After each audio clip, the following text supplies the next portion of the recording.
Bismillahirrahmanirrahim. Assalamualaikum warahmatullahi wabarakatuh. Bismillahi walhamdulillahi wa qad kafa. Wassalatu wassalamu ala sayyidil mustafa wa ala alihi wa ashabihi wa man kanu bi atharihi muqtafa. Amma ba'd. Langsung ya. Oke, masuk ke yang kedua, paragraf kedua nih. I'lam arsyadakallahu li ta'atih.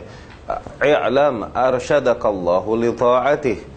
أن الحنيفية ملة إبراهيم عليه السلام أن تعبد الله وحده مخلصا له الدين. Ya? Ketahuilah, arsyadakallah, arsyadak yani maknanya adalah semoga Allah memberimu irsyad, yani menunjukimu ila ta'atih, ke arah ketaatan kepadanya. Ya, lebih tepatnya ini harusnya waffaqakallahu li ta'atih. Ya, semoga Allah Subhanahu wa taala menunjukkanmu, ya, atau memberimu taufik, kemampuan untuk senantiasa mentaatinya. Ya. Irsyad adalah petunjuk. Ya. Hidayah itu ada dua. Ingat, hidayah ada dua jenis. Hidayah, petunjuk nih. Ada hidayah irsyad, ada hidayah taufik. Oke? Hidayah irsyad sama hidayah taufik. Hidayah irsyad adalah petunjuk yang datang dari Allah Subhanahu wa taala, ya, kepada Rasulnya sallallahu alaihi wasallam, ya, berupa ilmu-ilmu yang disampaikannya kepada Rasulnya, kemudian Rasul sallallahu alaihi wasallam menyampaikannya kepada para sahabatnya, kemudian disampaikan para generasi berikutnya.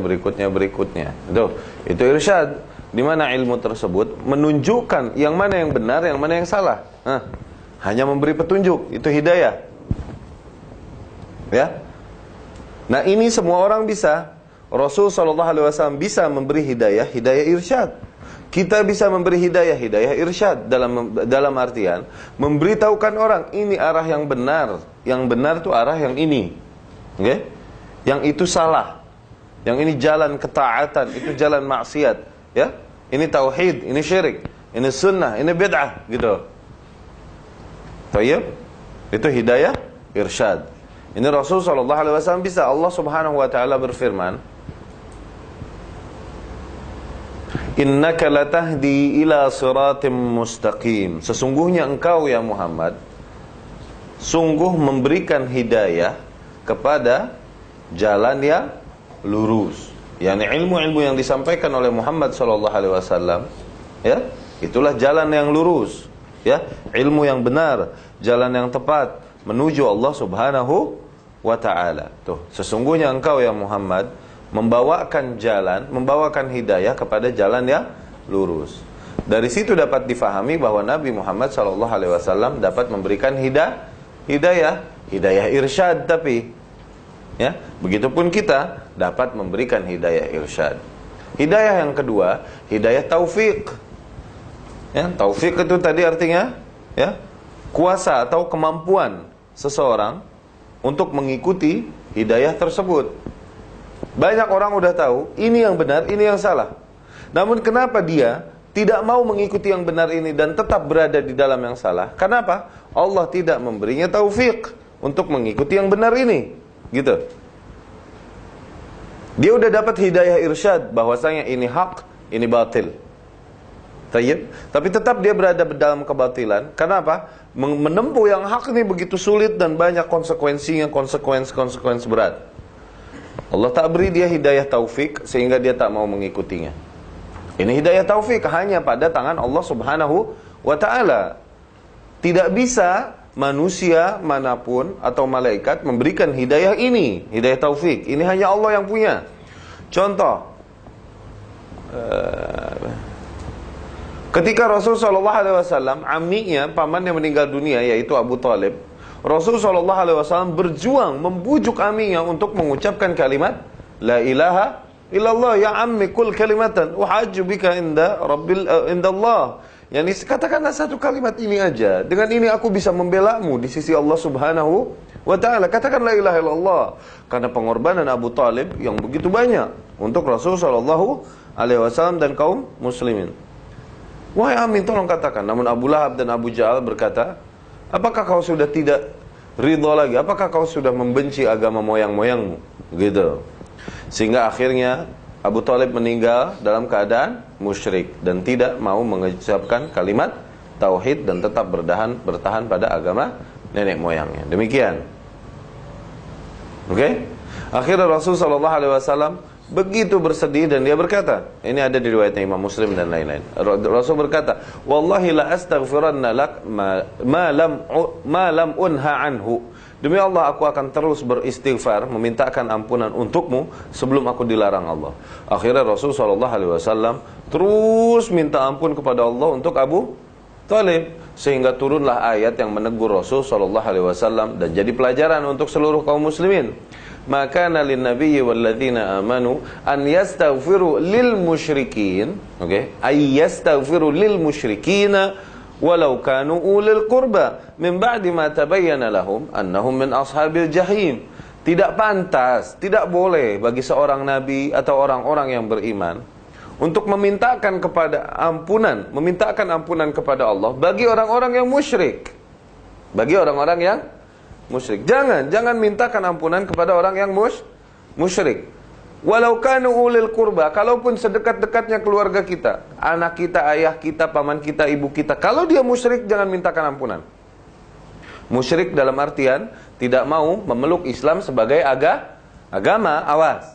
Bukan dia sudah Islam, cuman masih keliru dalam beberapa amalan yang kita hukumi syirik. Bukan itu, awas. Ya, ini mah amalan syirik, ini mah musyrik. Yani dia beragama selain agama Islam. Kalau dia mati, jangan dimintakan ampun. Ini larangan dari Allah Subhanahu wa taala. Kenapa? Dituntut loyalitas kita mana? Kepada Allah Subhanahu wa taala, agamanya, rasulnya, atau kepada orang tua. Ketika kita memintakan ampun untuk mereka, sama saja kita memintakan belas kasihan kepada Allah, kepada musuh-musuh Allah, agar Allah mengasihani musuh-musuhnya. Harusnya kita ikut memusuhi musuh Allah, gitu loh. Tapi bukan berarti kemudian berkurang ajar kepada orang tua kita ketika mereka berbeda agama. Tetap, awas. Tetap. Allah Subhanahu wa taala berfirman di dalam lisannya Luqman, pada lisannya Luqman, "Wa in jahadaka 'ala an tusyrika bi ma laysa laka bihi 'ilm, fala tuti'huma wa sahibhuma fid dunya ma'rufa." Dan apabila mereka berdua melarangmu dan memaksamu untuk mempersekutukanku, mensyirikkanku dengan sesuatu yang kau tak miliki ilmu atasnya padanya, maka jangan taati mereka. Tapi sahibhuma fid dunya ma'rufa. Namun pergaulilah mereka di dunia dengan sebaik-baiknya pergaulan. Tetap hormati itu. Namun ketika mereka meninggal dalam kondisi musyrik, maka tidak boleh memintakan ampun untuknya. Ini teguran untuk Nabi turun. Kemudian di situ pun diturunkan hakikat dari Allah Subhanahu wa taala kepada Rasul sallallahu alaihi wasallam dalam ayatnya, "Innaka la tahdi man ahbabta walakinnallaha yahdi may yasha." Sesungguhnya engkau ya Muhammad tidak bisa memberikan hidayah kepada siapa-siapa saja yang kau cintai. Tapi Allah lah yang dapat memberikan hidayah kepada siapa-siapa saja yang Allah kehendaki. Nah, di ayat yang ini sesungguhnya engkau ya Muhammad tidak bisa memberikan hidayah. Tapi di ayat yang pertama tadi, innaka la tahdi, sesungguhnya engkau memberikan hidayah kepada jalan yang lurus, itu kan? Bertentangan kan? Katanya di ayat yang tadi engkau dapat memberikan petunjuk ke jalan yang lurus. Di ayat yang kedua ini engkau ya Muhammad tidak bisa memberikan hidayah kepada sesiapa saja yang kau kehendaki. Allah yang berikan hidayah kepada sesiapa saja yang dikehendakinya. Maka ulama memaknainya, karena ini bertentangan zahirnya. Ulama berkata, yang dibenarkan bagi Nabi Muhammad, yang dikatakan bahwa Nabi Muhammad mampu melakukannya adalah hidayah irsyad, memberi petunjuk saja. Adapun yang dinafikan dari Rasul, yakni Rasul nggak bisa melakukannya, tidak pun manusia manapun mampu memberikan hidayah tersebut, maka itu namanya hidayah taufik. Jadi sekali lagi, hidayah ada hidayah irsyad dan hidayah taufik. Ketahuilah, semoga Allah memberikan petunjuk kepadamu kepada ke arah ketaatan kepadanya. Ya. Dikarenakan hanya dengan petunjuk Allah Subhanahu wa taala lah kita mengetahui mana yang benar, mana yang salah. Kalau Allah tak berikan kita petunjuk, Allah sesatkan kita, maka tak ada yang dapat memberikan kita petunjuk apabila Allah memang sesatkan kita. Begitupun sebaliknya, apabila memang Allah berikan kita petunjuk, Allah berikan kita hidayah, tidak ada yang dapat menyesatkan kita. Man yahdihillah fala mudhillalah wa man yudlil fala hadiyalah. Begitu kan? Barang siapa yang diberikan hidayah oleh Allah, maka takkan ada yang dapat menyesatkannya. Sebaliknya, barang siapa yang disesatkan oleh Allah, maka takkan ada yang dapat memberinya hidayah. Tayyib? Perlu dipahami. Ketahuilah, arsyadakallahu li ta'ati. Semoga Allah memberi petunjuk kepadamu ke arah ketaatan kepadanya. Ketahui apa? Tentang apa? Bahwasanya Hanifiyah millata Ibrahim, Hanifiyah agamanya Ibrahim itu an ta'budallaha wahdahu mukhlishina lahuddin, agar kau hanya beribadah kepada Allah Subhanahu wa taala, ya, dan mengikhlaskan seluruh agama baginya. Mengikhlaskan seluruh agama baginya. Itulah intinya, ya, syariah Ibrahim alaihi salam. Tayyib. Kenapa di sini dibawakan syariah Ibrahim alaihi salam? Dikarenakan apa? Kesyirikan yang terjadi dulu di bangsa Arab. Mereka melakukan kesyirikan-kesyirikan itu dan mereka berkata bahwasanya kami beragama dengan agama Ibrahim. Ini agama Ibrahim alaihi salam yang ada turun-temurun di bangsa Arab. Itulah penyakit, ya, kesalahan yang sama yang terjadi. Di mana seseorang akan beragama, dia pikir agama yang benar adalah agama yang berjalan di kaumnya. Padahal apa? Enggak begitu. Seiring dengan berjalannya waktu, agama tersebut bergeser. Sudah jauh dari apa yang memang diajarkan Ibrahim alaihi salam. Demikian pula pada kita, orang-orang yang mengaku mengikuti, ya kan, pendapat-pendapat atau mengikuti imam-imam tertentu. Padahal apabila imam itu masih hidup, niscaya imam tersebut akan berlepas diri dari apa yang mereka lakukan. Ya. Begitupun orang Arab, mereka mengakui bahwa mereka mengikuti agamanya Ibrahim alaihissalam dulu.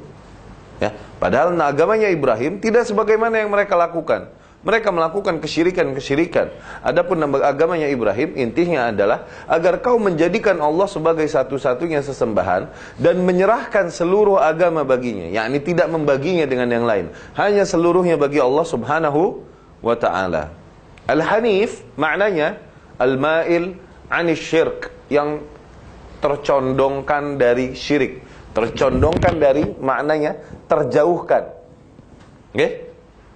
Ma la yamilu artinya condong. Condong. Ini lurus. Ma la yamilu mailan artinya condong. Oke?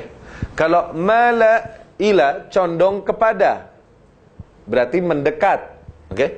Kalau ma la an condong dari, berarti menjauh. Nah, Hanifiyah di sini maknanya adalah al-ma'il 'ani syirk, yang tercondongkan dari kesyirikan. Maknanya yang terjauhkan dari kesyirikan.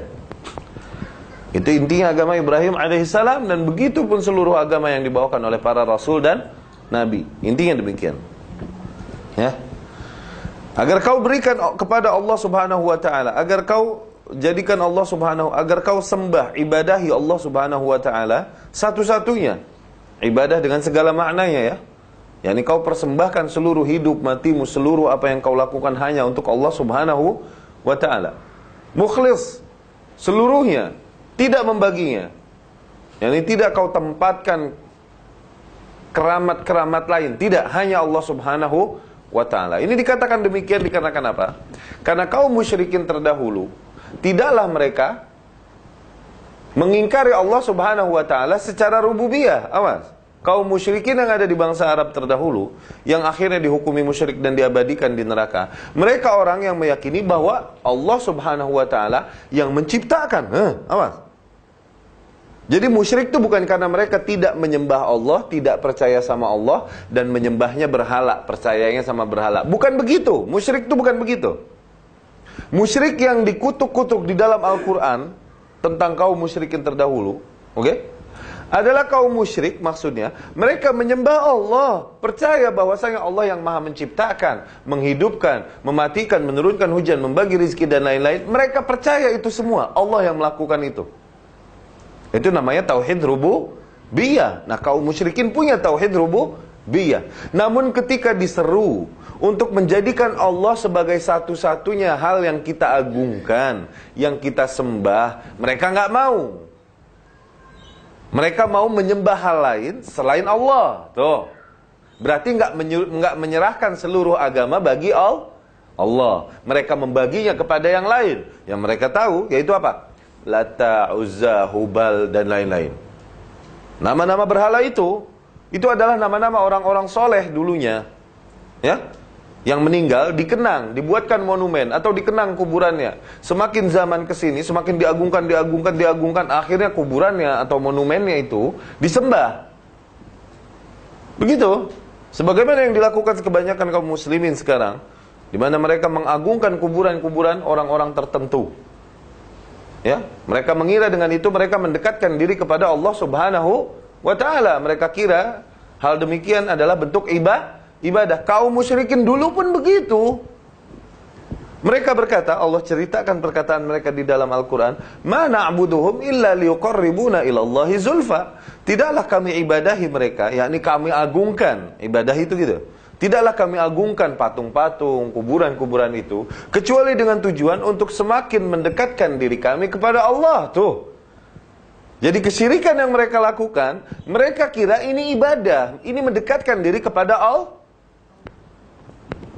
Padahal justru Allah Subhanahu wa taala menghukuminya sebagai sebesar-besarnya dosa. Bukan yang memberikan pahala dari ibadah itu, malah memberikannya dosa sebesar-besarnya dosa, yaitu kesyirikan. Merugi gak? Di mana seseorang melakukan sesuatu yang dia kira hal itu benar, mendekatkan diri kepada Allah, ternyata Allah menghukuminya dengan itu salah dan justru dengan menjauhkannya dari Allah Subhanahu wa taala. Merugi gak? Itulah orang-orang yang paling merugi. Allah Subhanahu wa taala berfirman, "Ala unabbiukum bil akhsarina a'mala alladzina dhalla sa'yuhum fil hayatid dunya wa hum yahsabuna annahum yuhsinuna sun'a." Maukah aku beritahukan tentang manusia-manusia yang paling merugi amalannya? Mereka adalah orang-orang yang melakukan amalan-amalan dan amalan-amalan mereka ini keliru, salah, sesat. Namun mereka mengira bahwa mereka melakukan hal yang hasan, hal yang baik, hal yang dengan itu mereka mendapat pahala, hal yang dengan itu mereka mendekatkan diri kepada Allah. Padahal Allah menghitungnya sebagai sebuah kesesatan, kekeliruan. Merugi gak? Ya kan? Waliyadzubillah. Gitu. Maka maknanya mereka, kalaupun beriman kepada Allah Subhanahu wa taala, namun mereka tidak menyerahkan seluruh agamanya bagi Allah, karena masih menempatkan Tuhan-Tuhan lain.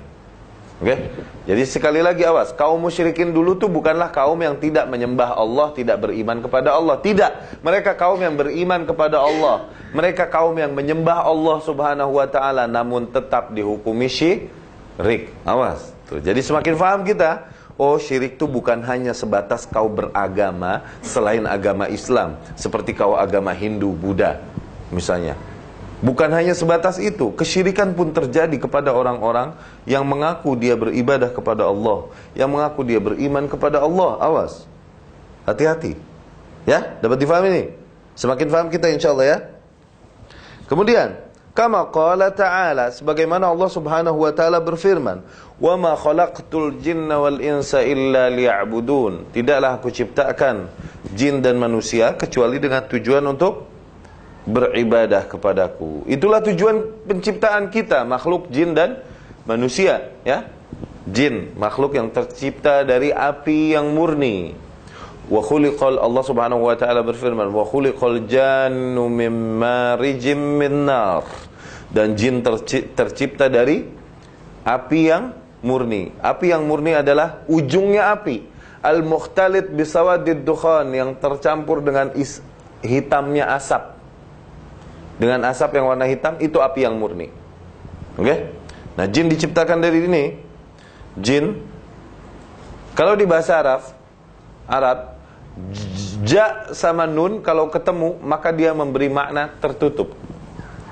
Ada makna tertutupnya. Contoh, jan, oke? Ja dan nun. Janin. Janin, tahu kan? Kenapa dibilang janin? Tertutup di perut ibunya. Tuh, ada makna tertutupnya pokoknya. Mijan. Mijan apa? Armor, jubah perang. Kenapa dibilang mijan? Karena dia menutupi tubuh si prajurit. Majnun, tahu kan Majnun? Biar kata nggak belajar bahasa Arab juga, Majnun doang mah tahu ya, insya Allah ya. Gila.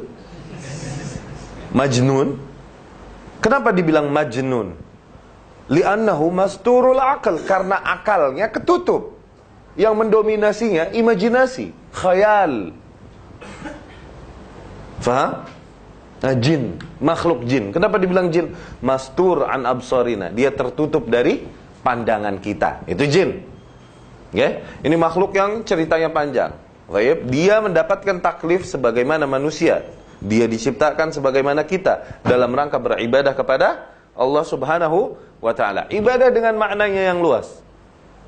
Ya, ibadah dengan maknanya yang luas, bukan hanya terbatas pada ritual seperti wirid, sholat dan lain-lain, tidak. Namun menjadikan seluruh hidupnya untuk Allah Subhanahu wa ta'ala. Ya, tadi yang ayat yang kita sampaikan, katakanlah, inna salati wa nusuki wa mayaya wa mamati lillahi rabbil alamin. Sesungguhnya salatku, hajiku, ibadah-ibadahku, dan seluruh hidupku, matiku bagi Allah Subhanahu wa ta'ala, Tuhan semesta alam. Tuh. Jadi seluruh kegiatan kehidupan agar dipersembahkan bagi Allah Subhanahu wa ta'ala. Faham ya? Fa idza arafta, apabila kau telah mengetahui bahwasanya Allah Subhanahu wa ta'ala khalaqak, menciptakanmu liibadati, hanya untuk beribadah kepadanya, fa'lam, maka ketahuilah, annal ibadata la tusamma ibadatan illa ma'a tauhid, bahwasanya ibadah tidak bisa disebut ibadah kecuali dilandasi dengan tauhid, diiringi tauhid. Jadi ibadah apapun, apabila tidak dengan tauhid yang baik, maka itu tidak jadi ibadah. Yani ibadah seseorang sebesar apapun, namun tauhidnya masih belum benar, maka tidak diterima. Bukan ibadah itu di sisi Allah Subhanahu wa ta'ala. Faham? Sebagaimana, nah Imam di sini memberikan, rahimahullah memberikan analogi sederhana. Sebagaimana solat, la tusamma solatan, nggak bisa kita bilang solat, tidak sah solat. Oke? Illa ma'at taharah, kecuali dengan taharah. Faham? Solat harus wudu dulu kan, taharah. Apa yang terjadi ketika seseorang melakukan solat tanpa berwudu? Sah tidak? Itulah ibadah-ibadah yang dilakukan oleh seseorang yang tauhidnya masih belum baik, masih dia bergelimang di kesyirikan. Mau sebesar apapun ibadahnya, mau ribuan rakaat pun yang dilakukannya, miliaran sodakoh yang dikeluarkannya, namun tauhidnya belum baik, sama sekali amalan tersebut tidak Allah Subhanahu wa ta'ala terima. Tuh, bahaya kan? Bahaya gak? Betapa pentingnya hal ini untuk kita ketahui. Ya. Fa idza dakhala syirku fil ibadah, dan apabila sebuah kesyirikan, bentuk kesyirikan memasuki sebuah ibadah, yakni kesyirikan terjadi dalam sebuah ibadah, fasadat, rusaklah ibadah itu. Sebagaimana, ya kan? Sebagaimana rusaknya salat ketika terjadi hadas. Ya, ini lagi salat, kemudian kita buang angin. Apa yang terjadi dengan salat kita? Hancur, udah batal. Begitupun ibadah secara keseluruhan. Apabila terjadi kesyirikan, maka hancur, batal. Tidak diterima oleh Allah Subhanahu wa ta'ala. Dia mesti mengulanginya dan menyempurnakan taharahnya. Sebagaimana ibadah, dia harus mengulangi tauhidnya, menyempurnakan tauhidnya, barulah dia beribadah. Waliyadzu billah. Ya. Fa idza arafta anna syirk, dan apabila kau telah ketahui bahwasanya kesyirikan, idza khalatal ibadata, apabila kesyirikan tersebut mencampuri sebuah ibadah, afsadaha, maka kesyirikan itu akan menghancurkan ibadah tersebut, wa ahbatal amal, dan menghancurkan seluruh amalan, sebagaimana di ayat yang tadi kita awal ucapkan syirik itu. Walaqad uhiya ilaika wa ilal ladzina min qablika la in asyrakta la yahbatanna 'amaluk wa la takunanna minal khasirin. Sungguh telah kami wahyukan kepadamu dan kaum-kaum sebelummu ya Muhammad, apabila kau melakukan kesyirikan sekali saja, niscaya akan hancur seluruh amalanmu dan kau akan menjadi orang-orang yang merugi. Niscaya kau akan termasuk orang yang merugi. Oke? Wasara sahibuhu minal khalidina finnar, dan orang yang melakukannya, yakni melakukan kesyirikan tersebut, termasuk jadi orang yang abadi di dalam neraka. Oke, sebagaimana kita jelaskan tadi, udah paham ya? Arafta, maka apabila kau telah mengetahui itu semua, maka kau menyadari anna ahamma ma'alaika, bahwasanya hal yang paling utama atasmu, hal yang paling penting atasmu, ma'rifata dzalik, adalah mengenal kesyirikan tersebut atau mengenal tauhid tersebut. Karena bahayanya, konsekuensinya itu tadi, hancur seluruh amalan kita apabila kita tidak, ya kan, selamat dari kesyirikan. Pentingnya hal tersebut untuk dikenali. La'allallah, semoga saja Allah, ayyukhlisa, semoga saja Allah menyelamatkanmu min hadhihi syabakah, dari jeratan ini, yakni jeratan syirku billah, jeratan syaitan, yaitu apa? Mempersekutukan Allah subhanahu wa ta'ala. Okay? Syirik seringkali disebut jeratan, dikarenakan apa? Tahu jeratan enggak? Jebakan, trap. Jeratan laba-laba. Oke? Jebakan. Jeratan adalah hal-hal yang zahirnya tidak mencelakakan. Itulah jebakan. Kalau sudah zahirnya itu mencelakakan, jurang. Zahir sudah. Iya kan? Tapi ketika sebuah lubang ditutupi oleh daun-daun, semak-semak, jadilah itu jeratan. Kenapa? Zahirnya tidak ada lubang. Sehingga banyaklah orang yang tidak tahu terjerumus ke dalam lubang itu. Faham nggak? Itulah jeratan. Jeratan adalah sesuatu yang zahirnya tidak mencelakakan, tapi ternyata mencelakakan. Itu jeratan. Kesyirikan dibilang jeratan karena apa? Sering terjadi kesyirikan tersebut kepada kaum muslimin yang tidak mengira hal tersebut adalah ternyata kesyirikan. Ini jeratan syaitan, jeratan iblis. Makanya dibilang jeratan.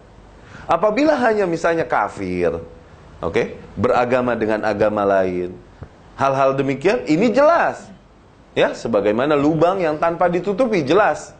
Akhirnya kita bisa menyelamatkan diri kita dari agama-agama, misalnya Yahudi, Nasrani, jelas musuh, emang di luar barisan. Namun kesyirikan terjadi pun di dalam barisan kita. Bahaya, ya, sebagaimana kaum munafik berada di dalam barisan kita. Kalau kaum kafir di depan jelas, tapi munafik yang diancam di keraknya api neraka. Bahkan kafir pun tidak diancam demikian. Kenapa? Karena lebih berbahaya berada di dalam barisan. Kebanyakan kaum muslimin gak tahu. Celakalah mereka termakan tipu dayanya. Begitupun jeratan kesyirikan, di mana orang-orang tidak mengetahui banyaknya bahwasanya ternyata hal tersebut yang dilihatnya biasa-biasa aja, ternyata dinilainya syirik oleh syariat. Mengunjungi kuburan, meratapi, menangisi kuburan, kuburan-kuburan tertentu yang diagungkan, tidak ada ajarannya dari Rasul sallallahu alaihi wasallam. Difahami ya? Kemudian alladzi qala Allah Ta'ala fihi, yang dimana kesyirikan itu Allah Subhanahu wa Ta'ala berfirman padanya, tentangnya, innallaha la yaghfiru ayyushraka bihi, dimana Allah Subhanahu wa Ta'ala, ya, sesungguhnya tidak mengampuni apabila dia disyirikkan, dipersekutukan. Wa yaghfiru ma duna dzalik, Dan Allah mengampuni dosa-dosa selain itu, selain syirik, liman yasha, bagi sesiapa saja yang dikehendakinya.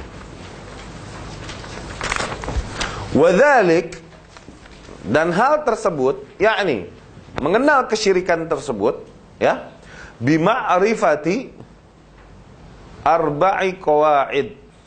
Mengenal kesyirikan tersebut adalah dengan memahami 4 kaidah ini. 4 kaidah ini yang Allah dzakarahallah, yang Allah Subhanahu wa taala sebutkan di dalam kitabnya, di dalam Al-Qur'anul Karim. Dengan ini kita akan memahami kesyirikan yang Allah maksud. Dengan itu kita akan dapat menyelamatkan diri dari kesyirikan, semoga. Ya. Oke, itu mukaddimah yang diberikan oleh Syekh rahimahullah.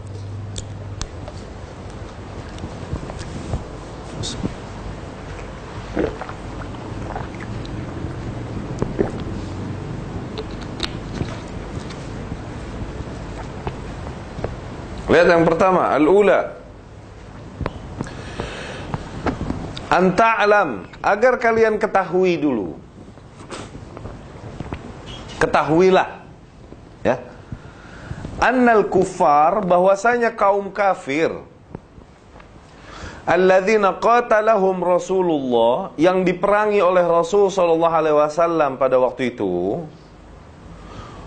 mukirrun, mereka adalah kaum yang mengakui, meyakini bi anna Allah Ta'ala huwal khaliq, bahwa Allah adalah sang pencipta, al-mudabbir, yang mengatur seluruh alam semesta.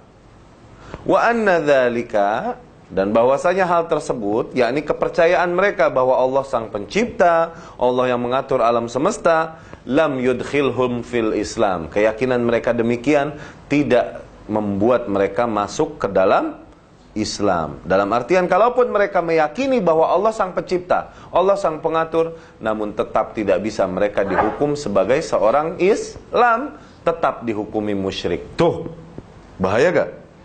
Coba baca lagi. Agar kau ketahui bahwasanya kafir-kafir dulu yang diperangi oleh Rasul sallallahu alaihi wasallam adalah kaum yang mereka mengakui juga bahwasanya Allah Subhanahu wa taala adalah sang pencipta, sang pengatur alam semesta.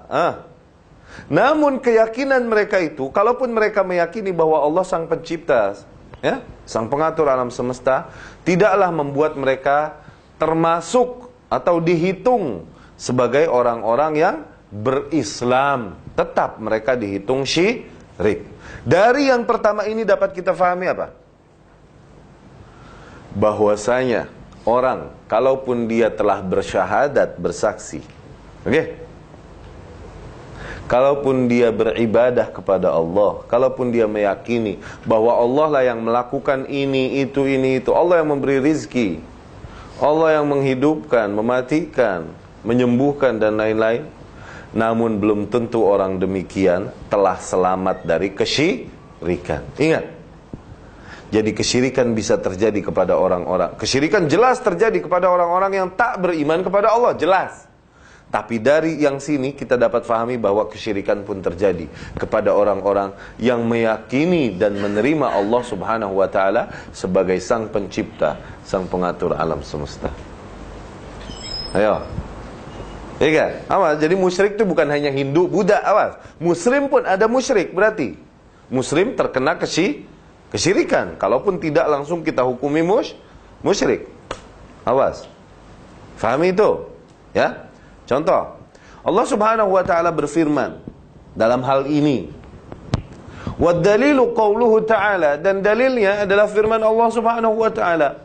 Qul may yarzuqukum minas sama'i wal ardi amman yamliku sam'a wal absara wa man yukhrijul hayya minal mayyit wa yukhrijul mayyita minal hayy wa man yudabbirul amr fasayaquluna Allah faqul afala tattaqun.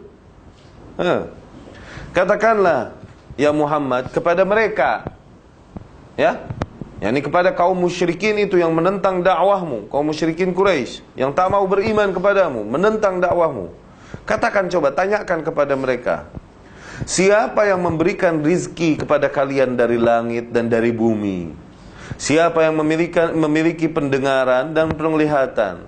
Siapa yang dapat mengeluarkan kematian dari kehidupan? Begitu juga mengeluarkan kehidupan dari kematian. Dan siapa yang mengatur seluruh alam semesta ini? Yani perkara ini, seluruh alam semesta ini. Siapa? Tanyakan itu kepada mereka. Fasayaqulun, niscaya mereka akan berkata, Allah. Allah lah yang melakukan itu semua. Kalaupun mereka musyrik memerangi Rasul. Mereka akan berkata yang melakukan itu semua adalah Allah. Fakul afala tattaqun, maka katakan, maka apabila kalian yakini itu semua, mengapa kau tak bertakwa kepadanya? Yakni takut. At-taqwa al-khawf. Takwa maknanya takut. Yang dimana dari takut ini berefeklah dimana kita mengerjakan perintah-perintahnya dan menjauhi larangan-larangannya. Itu at-taqwa al-khawf atau al-khasyah. Yang dimana dari khasyah ini ya yusabbib, menyebabkan imtithal bi awamiri, di mana kita menjalankan perintah-perintahnya, wajtina benawahi, dan menjauhi larangannya. Apabila kau mengakui bahwa yang memberikanmu rizki dari langit, bumi, mengeluarkan kematian dari kehidupan, mengeluarkan kehidupan dari kematian, apabila kau mengakui bahwa yang melakukan itu semua, mengatur alam semesta itu semua adalah Allah, maka mengapa kau tak takut kepadanya? Kau tak jalankan perintahnya untuk mentauhidkannya dan jauhi larangan-larangannya untuk mensyirikkannya. Ya. Waliyadzu billah. Sekali lagi, semakin kita yakini bahwa kaum musyrikin dulu, yang dikatakan musyrik itu bukanlah kaum yang tidak beriman kepada Allah dan berimannya kepada berhala. Salah. Mereka beriman kepada Allah. Awas. Mereka meyakini bahwa yang melakukan ini itu semua menjadikan alam semesta adalah Allah, bukan berhala yang mereka sembah. Namun kalaupun mereka meyakini demikian, tetaplah mereka dihukumi syirik dan diabadikan di neraka dengan kesyirikan mereka. Jadi jangan merasa selamat ketika seseorang telah meyakini bahwa Allah yang melakukan itu semua. Jangan dulu dia merasa selamat, belum tentu dia selamat dari kesyirikan. Faham? Ya? Ats-tsaniyah, yang kedua, annahum yaqulun, bahwasanya mereka berkata, yakni kaum musyrikin tersebut berkata, mereka mengakunya, oke? Ma da'awnahum, tidaklah kami berdoa kepada mereka. Mereka ini tuhan-tuhan mereka. Yakni tidaklah kami berdoa kepada Lata, Uzza, Hubal itu, ya? Wa ma tawajjahna ilaihim, dan tidaklah kami hadapkan wajah kami kepada mereka. yakni hadapkan wajah kami kepada mereka, maknanya adalah memuliakan. Ya. Tidaklah kami berdoa kepada mereka, tidaklah kami muliakan mereka, agung-agungkan mereka, ya. Agung-agungkan mereka dengan cara apa? Memberikan sesembahan-sesembahan, sesajen-sesajen, memerah susu, menyembelih sesembelihan padanya, oke? Tidaklah kami lakukan itu semua, oke? Illa li talabil qurbah wa syafa'ah, kecuali dengan tujuan untuk lebih mendekatkan diri kami kepada Allah. Tuh, mereka kira itu ibadah yang dengan itu mereka dapat pahala semakin dekat dengan Allah. Kesyirikan yang mereka lakukan itu ibadah yang mereka kira itu semakin mendekatkan diri mereka kepada Allah. Dengan tujuan mencari syafaat, dan mereka yakini bahwa tokoh-tokoh yang diagungkan itu di berhala-berhala itu, oke, mereka akan dapat memberi syafaat nanti di hari kiamat bagi orang-orang yang mengagungkan patung-patungnya. Padahal sungguh ini prasangka batil. Ya. Tokoh-tokoh yang mereka agung-agungkan, ya, yang mereka kira dapat memberi mereka syafaat, apabila dia dapat berbicara di kuburannya, dia akan bicara, kok bisa-bisanya kau minta syafaat kepadaku? Aku lagi repot disiksa malaikat azab nih. Kalau bisa dia bicara, ya. Dalilnya, firmannya, firman Allah Subhanahu wa taala. Di mana dalilul qurbah, yakni di mana mereka melakukan kesyirikan itu sebagai bentuk ibadah bagi Allah, mendekatkan diri kepada Allah. Ya, mereka kira hal itu hasanah, benar. Ya, padahal ternyata itu kesyirikan yang Allah nilai sebagai kesyirikan dan Allah abadikan di neraka karena hal itu.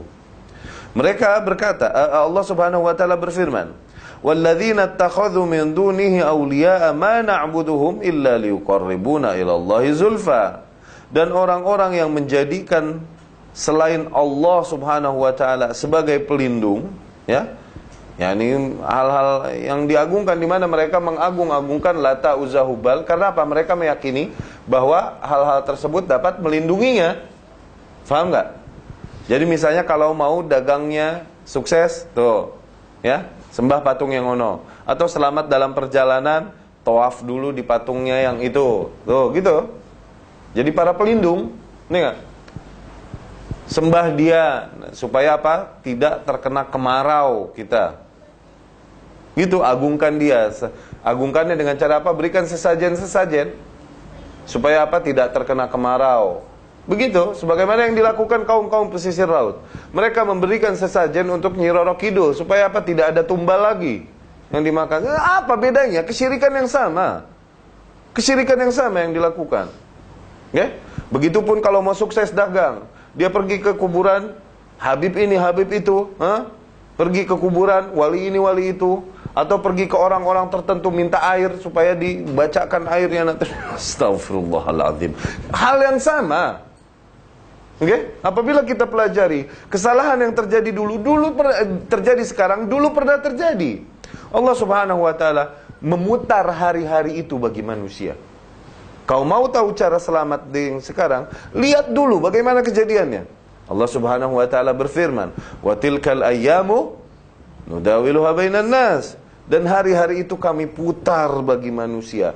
Yakni kesalahan yang terjadi sekarang dulu pernah terjadi. Fitnah yang terjadi sekarang dulu pernah terjadi. Baca riwayat-riwayat. Oke? Bagaimana cara selamat dari yang sekarang? Lihat orang-orang yang selamat dulu yang mana. Faham? Sama, kesyirikan yang sama terjadi. Ya? Walladzina ittakhadhu min dunihi awliya, di mana orang-orang yang menjadikan selain Allah sebagai para pelindungnya, meyakini keberkatan, kekuatan yang ada pada selain Allah, pada patung-patung, jimat-jimat, sesajen-sesajen yang mereka berikan, keris-keris, kuburan-kuburan, ya. Meyakini bahwa hal tersebut memberikan maslahat, manfaat, mensukseskan dagangnya, ya, menjaga anak istrinya. Orang-orang yang menjadikan itu adalah orang-orang yang menjadikan pelindung-pelindung lain selain Allah Subhanahu wa taala. Namun mereka berkata bahwasanya ma na'buduhum illa liqarribuna ila Allahi zulfa. Tidaklah kami agungkan mereka, tidaklah kami ibadahi Tuhan-Tuhan kami itu kecuali dengan tujuan untuk semakin mendekatkan diri kami kepada Allah. Tuh. Mereka melakukan penyembahan kepada berhala itu, tujuannya mah ibadah itu. Dia fikir mendekatkan diri kepada Allah. Padahal demi Allah, kalau itu adalah sebuah ibadah yang mendekatkan diri kepada Allah, pasti Rasul mereka duluan yang mengajarkan. Okay?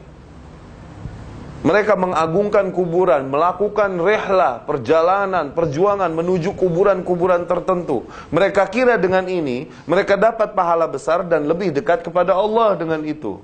Padahal demi Allah, kalau benar itu adalah sebuah amal saleh, pasti sahabat duluan yang mencontohkan. Iya kan? Lau kana khairan, lasabaquna ilaihi. Kalau hal tersebut benar, baik, pastilah dicontohkan duluan oleh mereka. Dalil mah siapapun punya. Mereka pasti punya dalil, orang demikian. Punya dalil, siapapun kita bilang tadi. Firqah, tidak dibilang firqah, kecuali pasti punya Yang jadi permasalahan adalah bagaimana kau memahami dalil itu. Pintar orang sekarang menggunakan dalil untuk membenarkan hawa nafsu mereka. Mereka bisa pilih-pilih dalil untuk membenarkan hawa nafsu mereka. Lihat apakah para sahabat atau Rasul memahaminya sebagaimana yang kau fahami, memahami dalil itu sebagaimana yang kau fahami, mempraktekkan dalil itu sebagaimana kau praktekkan. Ya, mereka kira hal itu baik, mendekatkan diri kepada Allah. Mereka kira hal tersebut hasanah. Ya, kalaupun tidak diajarkan Rasul, maka hal tersebut adalah bid'ah hasanah. Ya, nggak jauh beda sama yang sekarang. Innallaha yahkumu bainahum fima hum fihi yakhtalifun. Sesungguhnya Allah nanti akan menghukum mereka, yakni mengadili mereka pada hal yang mereka berbeda pendapat padanya. Maknanya adalah, yakni kalau diperdebatkan, masing-masing punya dalil. Orang yang melakukan hal tersebut itu punya dalil. Kita pun yang menyeru kepada ini, kita gunakan juga dalil. Oke? Seringkali tidak habis-habis sehingga kematian menjemput kita. Sudah, nggak beres di dunia, nanti Allah yang menghakimi mereka dan mengatakan yang ini benar, ini salah. Ingat, karena apa? Perdebatan dan perseteruan di dunia nggak bakalan habis-habis. Dan dengan itu memang Allah menjaga keseimbangan alam, harus dengan terjadinya peperangan antara hak dan batil. Udah, ya kan? Akhirnya kau mau tahu yang benar yang mana? Nanti Allah akan menghukum mereka. Oke? Inna Allah subhanahu wa ta'ala yahkum bainahum fima hum fihi yakhtalifun, pada hal-hal yang mereka bertentangan padanya. Oke? Inna Allah la yahdi man huwa kadzibun kafar. Sesungguhnya Allah tidaklah memberikan hidayah, kepada orang yang pendusta lagi begitu, atau pendusta lagi sangat kufur. Ya, barakallahu fiik. Wa dalilu syafa'ah, dan dalilnya syafaat, bahwasanya mereka mendekatkan diri kepada Allah subhanahu wa ta'ala, juga mengagungkan orang-orang yang berada di balik berhala-berhala itu. Ingat, berhala-berhala yang mereka sembah, kuburan-kuburan mereka agungkan, itu adalah kuburan-kuburan dan sosok-sosok orang-orang soleh pada zamannya. Meninggal, dikenang, diagungkan kenangannya, monumennya, sehingga akhirnya dipertuhan. Faham? Oke? Nah, mereka kira bahwa tokoh-tokoh tersebut, orang-orang soleh tersebut dapat menyelamatkan mereka nanti di sisi Allah subhanahu wa ta'ala, memberikan syafaat, memberikan pertolongan. Namun itu prasangka yang salah. Ya. Bahkan mereka pun, yakni orang-orang soleh itu pun justru dia yang membutuhkan pertolongan, bisa jadi. Kenapa dimintakan pertolongan kepadanya? Ya. Dalilnya syafa'ah, qauluhu ta'ala, wa ya'buduna min dunillah, dan mereka beribadah kepada selain Allah, ma la yadurruhum wa la yanfa'uhum. Ya. Mereka beribadah kepada hal-hal yang tidak dapat memberi madarat kepada mereka, tidak dapat juga memberi manfaat kepada mereka.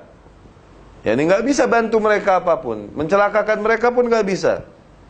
Wa yaquluna haula'i syufa'auna indallah, dan mereka berkata, yakni mereka meyakini bahwa orang-orang itu, yakni yang kita sembah-sembah itu, mereka adalah para penyelamat kami nanti di sisi Allah subhanahu wa ta'ala. Namun sungguh prasangka yang batil.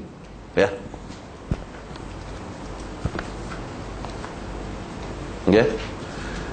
Kemudian balik selanjutnya, asy-syafa'atu syafa'atan. Syafaat ada dua jenis. Ya. Ada syafaat yang diterima dan yang ditolak. Ada yang diterima dan yang ditolak. Syafaat manfiyah, yang tertolak, dan musbatah, ditetapkan atau diterima. Syafaat yang tertolak, ya, asy-syafa'at manfiyah, makanat tutlabu min ghairillah. Syafaat yang diminta dari selain Allah. Yani bukan yang meminta kepada Allah subhanahu wa ta'ala, malah meminta kepada makhluk-makhluknya Allah, meminta keselamatan. Loh, Allah lah yang maha, Allahumma salam, darinya keselamatan. Allah lah sang keselamatan, hanya darinya keselamatan, hanya kembali kepadanya keselamatan. Allahumma antas salam wa minkas salam, ya kan? Ilaika ya'udus salam. Ya kan? Apabila kita menyadari hal itu, maka mengapa kau meminta keselamatan dari selain Allah? Kau kan tahu bahwa Allah lah yang maha penyelamat. Ya. Nah, syafaat yang tertolak adalah syafaat yang diminta dari selain Allah subhanahu wa ta'ala. Allah subhanahu wa ta'ala berfirman, diminta dari selain Allah Subhanahu wa taala pada hal-hal yang tidak mampu dilakukan kecuali oleh Allah Subhanahu wa taala, yakni menafikan madarat, mendatangkan manfaat, ini hanya oleh Allah Subhanahu wa taala. Ketika seseorang ya meminta perlindungan dari madarat yang terjadi atasnya kepada makhluk-makhluk Allah, ya, meyakini ya batu-batu, pohon-pohon, keris, senjata-senjata tertentu dapat menafikan, menghindarinya dari madarat atau mendatangkan manfaat kepadanya, ya. Beberapa hal mendatangkan manfaat kepadanya sebagai jimat agar apa? Dagangnya sukses, masalan. Ditaruh di dompet, diselipin. Misalnya, isim bahasanya. Ketika hal demikian ini, ya kan? Allah Subhanahu wa taala itu adalah bentuk kesyirikan. Kenapa? Keselamatan dan madarat itu hanya datang dari Allah. Kalaupun orang-orang yang meyakini jimat dan lain-lain itu meyakini keselamatan dari Allah, ini wasilah, katanya gitu kan. Namun ini wasilah yang tidak diajarkan Rasul sallallahu alaihi wasallam. Sebagaimana orang-orang yang meminta kesembuhan kepada ya, orang-orang, para syaitan yang berbaju malaikat dengan nama ustaz atau nama habib, mau sembuh minta air, didoain, disemburin. Ya kan? Mereka bilang kesembuhan mah dari Allah, ini mah cuma bentuk ikhtiar. Mereka akan bilang begitu. Toyib, bolehkah seseorang berkata, oh iya rizki mah dari Allah, ana cuma mencuri karena bentuk ikhtiar aja nyari rizki. Boleh begitu? Yani apakah semua bentuk ikhtiar dibenarkan? Lihat, benar tidak cara tersebut? Diajarkan tidak oleh Rasul sallallahu alaihi wasallam. Itu kan patokan kebenaran atau tidak nih? Diajarkan tidak oleh Rasul, ya, oleh salafus saleh. Demikian kan?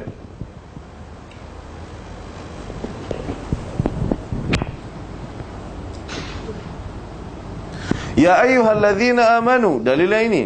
Wahai orang-orang yang beriman, anfiqu mimma razaqnakum, infakkanlah sebagian dari yang kami berikan kepada kalian, dari yang kami rizkikan kepada kalian itu, sebelum datangnya hari, ya, sebelum datangnya suatu hari yang pada saat itu tidak ada lagi jual beli, tidak ada lagi khullah, tidak ada lagi persahabatan, yakni tidak berarti jual beli. Hari kebangkitan, hari kiamat, jual beli tidak lagi terjadi, persahabatan tidak lagi berarti, masing-masing sibuk dengan urusannya, ya, dan tidak ada lagi syafaat.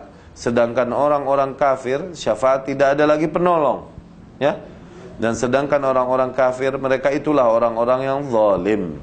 Itu syafaat yang ya kan? Syafaat yang dinafikan, di mana tiada syafaat. Dikarenakan apa? Diminta dari selain Allah Subhanahu wa ta'ala. Syafaat betul ada, namun dari siapa? Diminta kepada siapa? Ini hal yang harus dibahas juga, gitu kan? Dari Allah Subhanahu wa ta'ala, diminta hanya kepada Allah Subhanahu wa ta'ala, ya. Wasyafa'ah al-muthbatah, ada syafaat yang dibenarkan di dalam syariat Islam, ya. Hiyallati tutlab min Allah, yaitu syafaat yang diminta hanya dari Allah Subhanahu wa ta'ala. Wasyafi', dan orang yang memberikan syafaat, mukarram bisyafa'ah, dia mendapatkan kemuliaan dengan dapat dia memberi syafaat.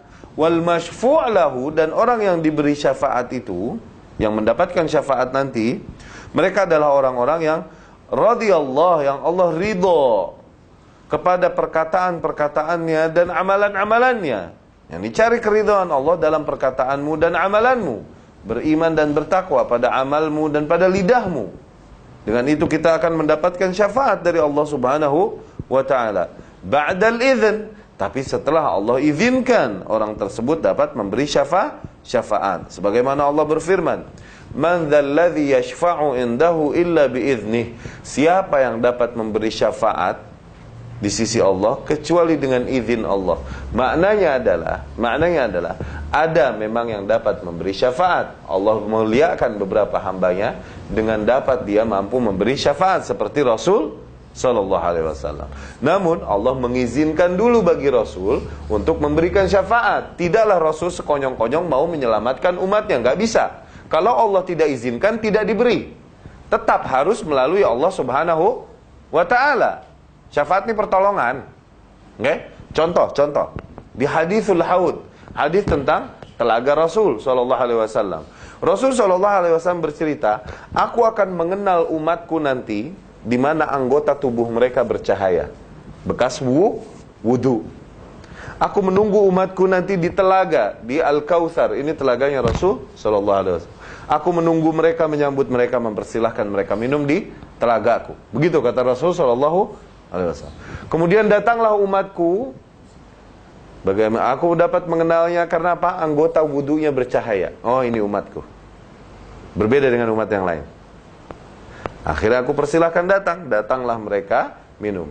Sebagian umatku ditahan oleh malaikat dan tidak dapat mendekatiku sehingga tidak dapat minum dari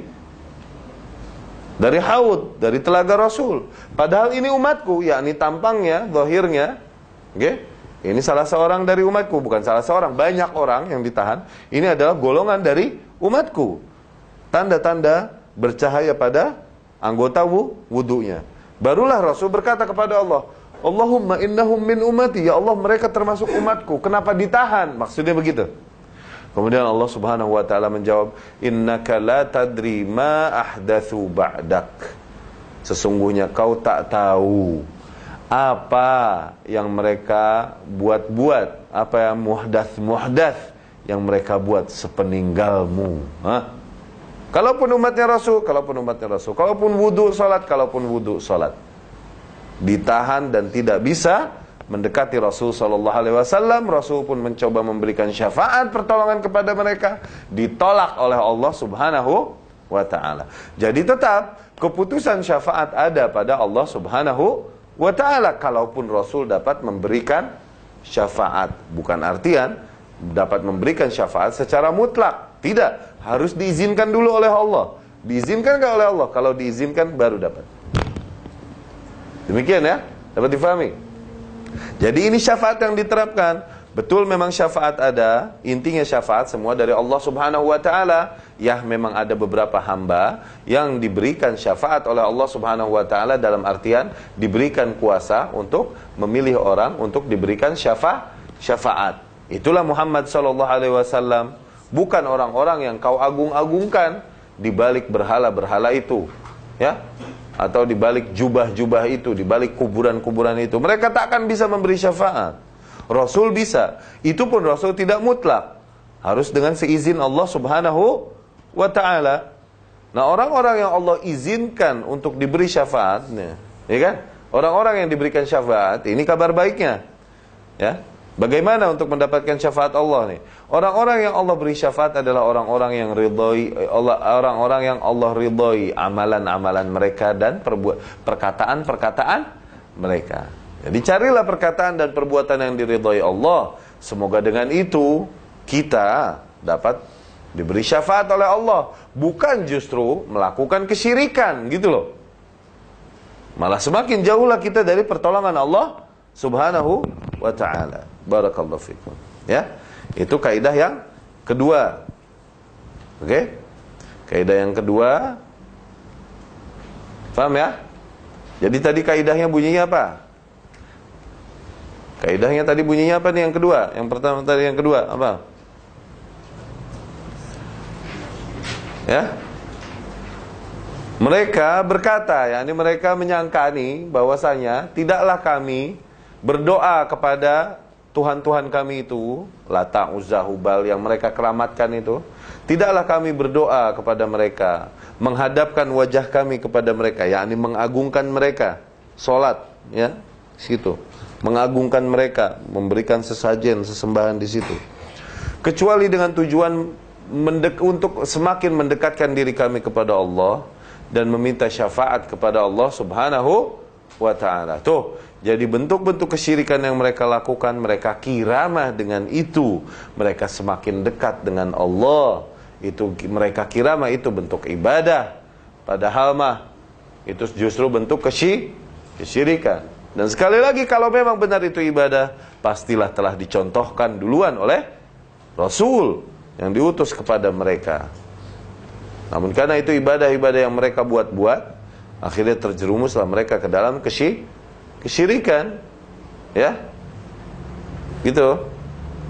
Jadi dapat kita fahami dari kaidah yang kedua ini.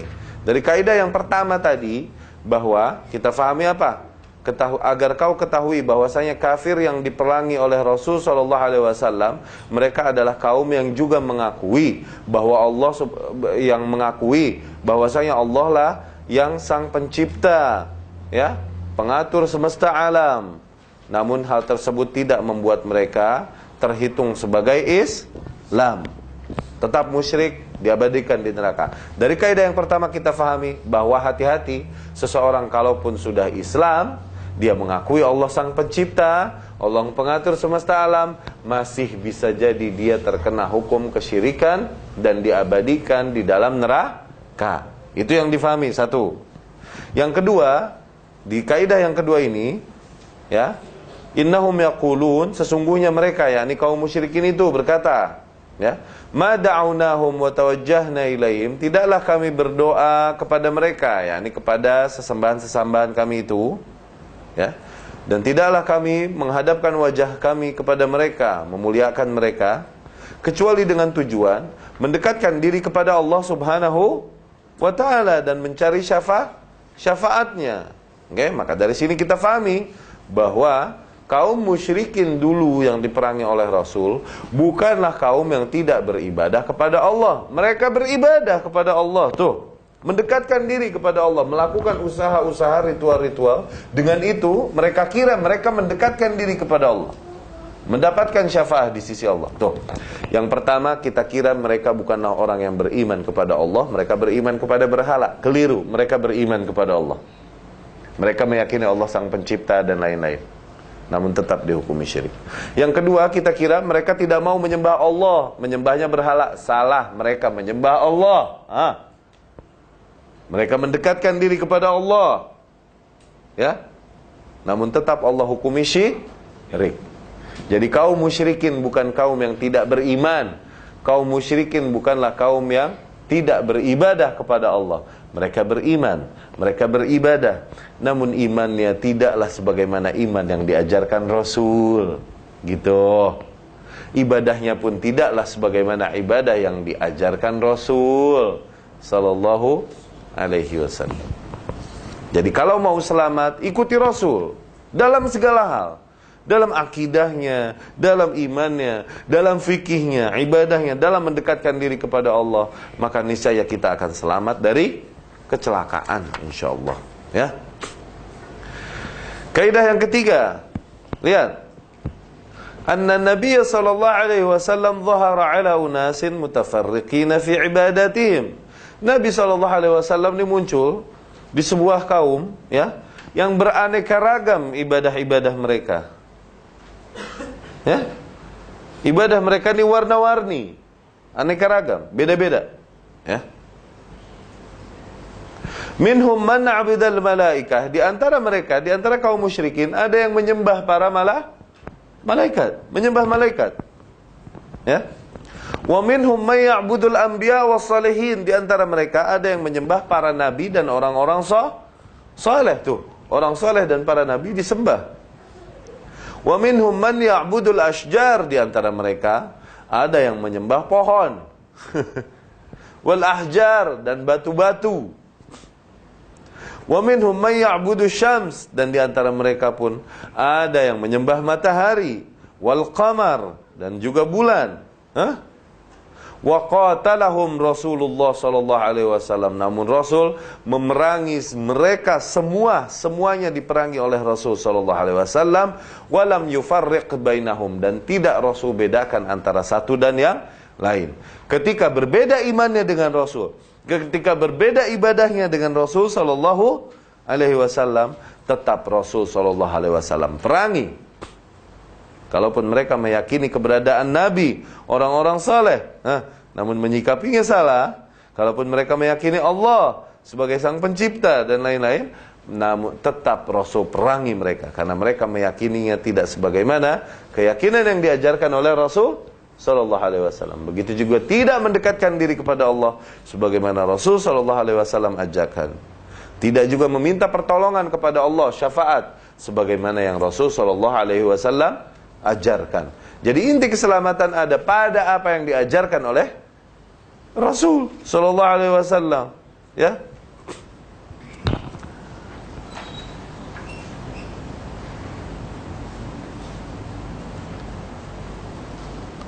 Dalilnya adalah, ya, waqatiluhum hatta la takuna fitnah wa yakuna ad-dinu kullahu lillah. Dan perangilah mereka semua sehingga tidak ada lagi fitnah. Fitnah yakni syirik. Fitnah di sini maksudnya syirik. Perangi mereka semua sehingga tidak bersisa kesyirikan sama sekali, yakni di Mekah dan Madinah. Dan tidaklah agama ini, ya, menjadi kecuali menjadi milik Allah Subhanahu wa ta'ala seluruhnya. Oke? Ya, tidak terbagi untuk hal lain. Tidak dipersekutukan Allah, tidak dibagi kuasanya. Tidak, semuanya diserahkan untuk Allah Subhanahu wa ta'ala, ya. Itu dapat difahami, ya? Jadi kesyirikan pertama kali terjadi di bangsa Arab dulu, ikhwani wa akhwati rahimakumullah. Itu sebagaimana dikisahkan, ya, di Rahik Maktum dan lain-lain diceritakan tentang Amr ibnu Luhai al-Khuzai alaihi la'natullah, ya. Amr ibnu Khuzai, jadi agama bangsa Arab dulu beragama dengan agama Nabi Ibrahim alaihi salam. Agama mereka tauhid, mengesahkan Allah Subhanahu wa taala. Namun sepeninggal Ibrahim dan Ismail alaihi salam, oke? Semakin kesini, semakin hilanglah nilai-nilai ibadah pada mereka karena tidak ada yang melestarikan keilmuan. Namun inti-inti agama masih ada. Seperti apa? Tawaf masih ada, ya. Kemudian juga masih seperti salat ada, tauhid ada, inti-inti agama masih ada. Oke? Tersebutlah seorang pemimpin Mekah ketika itu, pemimpin Quraisy, sepeninggal jauh zamannya Nabi Ibrahim dan Ismail. Namanya Amr ibnu Luhai. Dia orang yang terkenal cerdas, ahli ibadah, dan jadi patokan kaumnya, tokoh. Okay? Dia yang memimpin kaum apabila melakukan perjalanan. Kemudian dia melakukan sebuah perjalanan ke Syam, biasa dagang. Syam adalah daerah yang terdiri dari 4 negeri. Libanon, Syria, Palestina, Yordan. Itu Syam. Libanon, Syria, Palestina, Yordan. Ala kuliah mereka berjalan ke sana untuk berdagang. Okay? Sampai sana, Syam ini tempat Allah Subhanahu wa taala banyak utus nabi-nabi ke sana.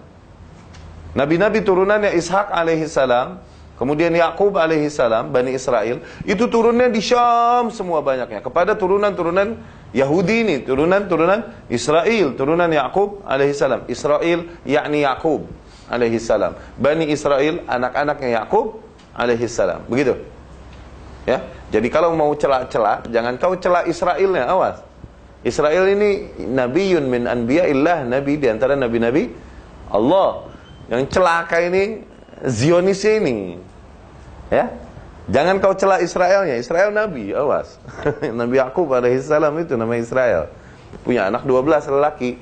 Salah satunya Yusuf alaihi salam. Ya.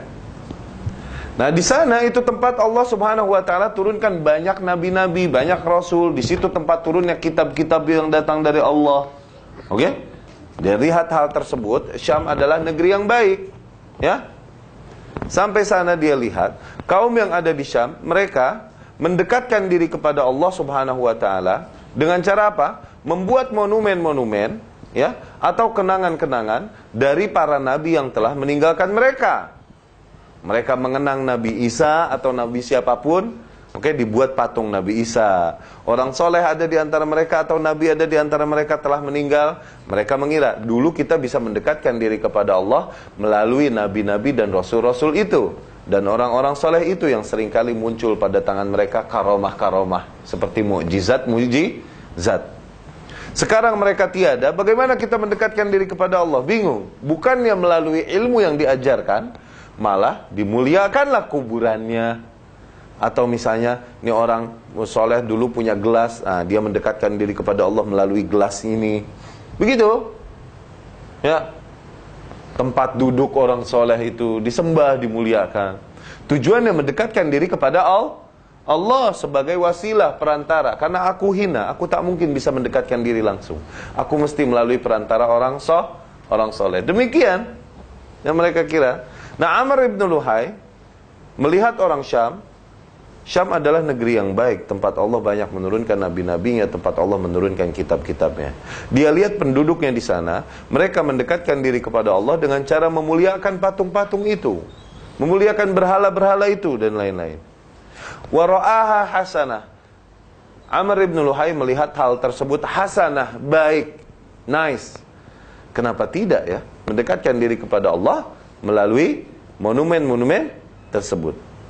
Ya. Bisa difahami nggak? Akhirnya mulailah dia pulang ke Mekah. Dia bawa satu patung ke Mekah, dia taruh di Ka'bah. Dan dia seru kaumnya untuk memuliakan patung ini, mendekatkan diri kepada Allah melalui patung ini. Berikan kepadanya sesajen, prasusu, buah-buahan, sembelih pada patung ini. Itu sebagai bentuk pendekatan diri kepada Allah. Itu dia seru kaumnya demikian. Itulah berhala yang pertama di Mekah. Tuh, jadi yang pertama bawanya siapa? Amr bin Luhai. Amr ibnu Amir ibnu Luhai itu yang pertama bawa kesyirikan ke negeri Mekah. Tadinya mah negerinya negeri tauhid, ajarannya Ibrahim alaihis salam, agamanya agama Hanifiyah itu, agama Islam, syariatnya Hanifiyah itu tadi. Ya. Sehingga pada zaman ketika Rasul SAW taklukkan Mekah, di Ka'bah itu ada 360 berhala lebih. Nah, ini dia berhala pertama di Ka'bah. Tadinya rumahnya Allah. Kemungkaran terbesar terjadi ketika apa? Dosa terbesar dilakukan di rumahnya Allah, gitu loh. Kesyirikan dilakukan di Ka'bah. Begitu kan? Benar-benar masa jahiliyah. Jahiliyah ini apa? Sebuah masa yang dimana muka bumi kosong dari Nabi, kosong dari Rasul selama 6 abad. Itu masa jahiliyah itu. Yaitu sejak meninggalnya Isa alaihissalam sampai datangnya Muhammad sallallahu alaihi wasallam. Ini sekitar 620-an tahun. Itulah masa jahiliyah, di mana kejahilan pada sampai puncaknya. Yang mana lagi yang lebih jahil? Ya, kejahilan apalagi yang lebih jahil daripada melakukan kemungkaran yang terbesar, yaitu syirik di rumahnya Allah. Kesyirikan terjadi di rumahnya Allah, jauh-jauh kayak mending di rumahnya Allah. Itulah jahiliyah. Ngerti? Nah, orang yang pertama kali membawakan patung di situ itu adalah Amr ibnu Amir ibnu Luhai al-Khuzai dari Bani Khuza'ah itu. Dia menyeru kaumnya untuk beribadah dengan cara memuliakan patung itu. Begitu, mulailah. Ya. Kemudian Amr ibnu Amir ibnu Luhai ini, dia punya khadam. Jin. Khadam dari golongan jin. Khadam ini pembantu kan artinya ya. Dari golongan jin. Oke? Dia bermimpi bertemu khadam itu berkata kepadanya, sesungguhnya patung-patung kaum Nuh alaihi salam adalah Rasul pertama di muka bumi. Rasul pertama Nuh. Oke? Rasul pertama Nuh alaihi salam. Dan kesyirikan terjadi mulai sejak zamannya Nuh alaihi salam. Nah, patung-patungnya kaum Nuh itu terkubur di daerah sana tuh, di Jeddah. Oke? Di Jeddah. Jeddah sekarang dikasih unjuklah dia oleh oleh khadamnya, diberikan penampakan. Akhirnya pas pagi harinya, Amr ibn Luhai berangkat bersama timnya untuk ekspedisi mencari patung-patung Nabi Nuh, kaumnya Nabi Nuh tersebut yang tertimbun. Ya, mereka berangkat ke Jeddah. Mereka temukan tempatnya, digali, ternyata benar terdapat patung-patung. Itu adalah patung-patung peninggalan kaum Nabi Nuh alaihi salam yang melakukan kesyirikan juga kepada Allah dan ditenggelamkan oleh Allah Subhanahu wa ta'ala. Diambil patung itu, dibawa pergi, ditaruh lagi di Ka'bah, bertambahlah koleksi patung-patung di Ka'bah. Kemudian kesini-sininya berjalan, jadilah setiap kabilah, setiap suku memiliki patung-patung khas tersendiri. Seperti misalnya di Bani Taif, oke, di daerah Taif, itu patungnya namanya Uzza. Uzza ini wanita. Oke? Pada penaklukan Makkah, kemudian penaklukan tempat kabilah-kabilah Arab yang lain, Khalid ibn Walid itulah yang menaklukkan Taif. Ya. Khalid ibn Walid mau menghancurkan patung Uzza yang besar di Taif. Khalid mau hancurkan. Tiba-tiba dari dalam patung itu muncullah sosok seorang wanita berbaju putih yang panjang, berambut sangat panjang, lari sambil teriak-teriak, rambutnya acak-acakan panjang. Lari sambil yatawalwal, teriak-teriak dan acak-acakin rambutnya, lari. Waktu Khalid mau menghancurkan patung Uzza. Kemudian Khalid kejar wanita itu dan dibunuhnya oleh Khalid bin Walid. Ketika diceritakan kepada Rasul, kata Rasul, tilka syaitanatul Uzza. Itu adalah syaitannya Uzza, jin, ya, yang masuk ke dalam tubuh patung Uzza ini. Akhirnya seringkali berbicara, mengeluarkan suara-suara kepada para wali-walinya, kepada para orang-orang yang mendekatkan diri kepada patung Uzza ini. Tujuannya apa? Membuat mereka semakin yakin bahwa ini patung berkhasiat. Rupanya aku ngomong tuh sama dia, gitu kan? Tuh masing-masing punya. Tuh akhirnya jadi nambah banyak patung. Rasul SAW berkata, "Ra'aitu Amr ibn Amir ibn Luhai yujarru am'ahu finnar." Aku lihat si Amr ibn Amir ibn Luhai ini, jeroannya, bagian dalam perutnya berantakan di neraka, disiksa sama malaikat. Waktu Isra Mi'raj kan ditampakkan surga mana neraka mana kepada Rasul. Dia lihat Amr ibn Amir ibn Luhai itu. Ya. Nah, ingat dari kejadian itu bahwa mereka adalah kaum yang beriman kepada Allah, dan mereka lakukan hal tersebut juga tujuannya mendekatkan diri kepada Allah. Tujuannya baik, tapi ingat, tujuan baik saja tidak bisa membenarkan sebuah amalan. Caranya pun harus cara yang benar teknisnya, ya. Nanti dibacalah dalilnya syafa'ah, dalilnya para nabi dan lain-lain.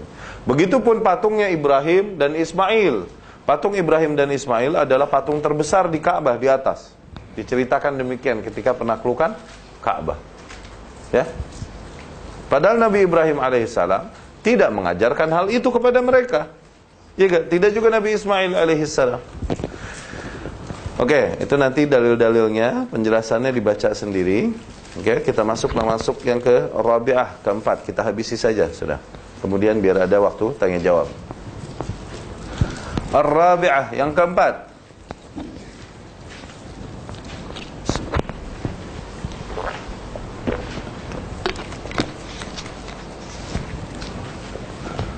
Anna musyriki zamanina, bahwasanya kaum musyrikin di zaman kita ini aghladu syirkan, lebih parah syiriknya. Lebih parah bahasa kitanya apa? Lebih teruk. Ya. Lebih teruk syiriknya daripada kaum musyrikin zaman Rasul dulu. Sekarang ini lebih syirik daripada kaum musyrikin dulu. Asyraq, lebih syirik. Oke? Kenapa? Li'annal awwalin, dikarenakan kaum musyrikin dulu nih, mereka yusyrikuna fir rakha wa yukhlisuna fi syiddah. Mereka melakukan kesyirikan ketika lapang saja, kondisi lapang, lagi kondisi senang. Tapi kondisi syiddah, kondisi bahaya, terancam nyawanya, oke? Kepepet apa? Mereka akan mengikhlaskan seluruh agama kepada Allah Subhanahu wa taala. Tuh, mereka lupa sama Allah, lagi seneng doang. Lagi susah mah pada ingat sama Allah, kembali semua sama Allah. Ini kaum musyrikin zaman dulu. Al-awwalin, yang dulu. Oke? Contoh. Bentar, baca dulu lah. Wa musyriku zamanina, adapun kaum musyrikin zaman kita sekarang nih, syirkuhum daiman, kesyirikan mereka senantiasa firraha wa syiddah, baik susah, baik senang, mereka tetap syirik. Tuh, lebih parah mana berarti? Dulu masih mending, oke lah dulu musyrik. Cuman lagi kepepet pada ingat sama Allah. Lagi kepepet, kondisi madharat, terancam nyawanya dan lain-lain, pada ingat sama Allah. Dulu masih ada ingatnya sama Allah. Kalaupun ya masa ingat sama Allah lagi susahnya doang, ya kan? Cuma kata masih ada ingatnya sama Allah. Tapi orang sekarang, oke, mau susah mau senang, tetap syirik. Bahkan ketika susah, ketika sempit, justru lebih syirik. Lagi sakit ini itu, malah dia datang ke dukun ini, dukun itu, habib ini, habib itu, minta diobatin. Tuh, lagi susah tambah syirik orang sekarang nih. Iya gak? Paham gak? Dia bisnisnya gak laku-laku, dia pergilah ke kiai ini, mbah itu, minta apa? Pengasihan untuk bisnisnya. Tuh, dia susah, dia tambah syirik. Iya gak? Bahkan mungkin melakukan kesyirikan untuk hal-hal yang sepele.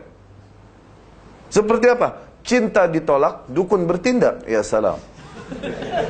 Hanya karena cinta yang ditolak, dia pergi ke dukun, ya, dukun taklukkan hatinya. Ya salam. Iya kan? Kaum zaman dulu, mereka syirik lagi seneng doang. Lagi susah mereka tahu bahwa tiada yang dapat melepaskan kesusahan, memudahkan segala perkara. Tiada yang dapat menyelamatkan kecuali Allah subhanahu wa ta'ala tuh. Buktinya nih firman Allah subhanahu wa ta'ala, dalilnya. فَإِذَا رَكِبُوا فِي الْفُلْكِ, ya kan? دَعَوُا اللَّهَ مُخْلِصِينَ لَهُ الدِّينَ فَإِذَا نَجَّاهُمْ فِي الْبَرِّ إِذْ هُمْ يُشْرِكُونَ. Ketika mereka berada di dalam ombak badai lautan, yakni naik perahu, perahunya kehantam badai. Mereka langsung meminta kepada Allah dengan ikhlas, yakni full meminta kepada Allah. Ikhlas yakni full. Ikhlas itu artinya apa? Full. Oke? Mereka meminta full kepada Allah subhanahu wa ta'ala. Dan mereka tahu bahwa tak ada yang dapat menyelamatkannya kecuali Allah subhanahu wa ta'ala. Mereka tahu itu. فَإِذَا نَجَّاهُمْ بِالْبَرِّ, apabila Allah selamatkan mereka dan sampai mereka kembali ke daratan selamat, idhum yusyrikun, taunya mereka kembali berbuat kesyirikan. Udah senang dia kembali syirik. Oke, apakah Allah tertipu? Pastilah orang yang lagi minta kepada Allah dalam kondisi genting demikian, bilang, ya Allah, aku apabila selamat akan mentauhidkanmu, tak akan mempersekutukanmu, begitu kan? Ya kan? Aku akan dekatkan diriku kepadamu, aku akan beribadah di sepanjang hidupku, sisa hidupku ini, apabila kau selamatkanku. Ternyata setelah selamat dia melakukan Allah selamatkan dia melakukan kesyirikan. Apakah maknanya Allah tertipu? Tertipu apa bahasa Malaysianya? Tertipu. Apakah maknanya Allah tertipu? Tidak. Namun Allah kabulkan permintaan hambanya. Karena apa? Min bab adlih, dari bab maha adilnya Allah. Allah ini adil. Allah janjikan buat hamba-hambanya yang dalam kondisi madharat, terancam nyawanya, apabila dia meminta pertolongan kepada Allah dengan ikhlas full, maka pasti Allah selamatkan. Allah adil. Mau hamba tersebut syirik ataupun tidak, mau kafir ataupun muslim, ketika terancam nyawanya, terancam keselamatannya, dia meminta kepada Allah, Allah selamatkan. Kalaupun nanti dia akan kembali kepada kesyirikan. Ini keadilan Allah terhadap seluruh makhluknya. Sebagaimana Allah janji bahwa Allah akan mendengar doa orang-orang yang kalaupun kafir, dia dizolimi, kemudian dia minta balas sama Allah, Allah dengar. Kalaupun kafir hamba tersebut, bukan berarti Allah membenarkan kekafirannya, bukan. Tapi ini dari sisi keadilannya kepada seluruh makhluknya. Nanti Allah akan balas kekafiran dia di akhirat. Demikian. Ya, oke. Dari kaidah yang keempat ini, ketahuilah bahwa musyrikin modern zaman sekarang ini lebih parah syiriknya. Dikarenakan apa? Kita ini mau susah mau senang syirik. Orang sekarang nih lagi senangnya dia jalan-jalan bareng-bareng, ya, ke kuburan wali ini, wali itu. Lagi senang.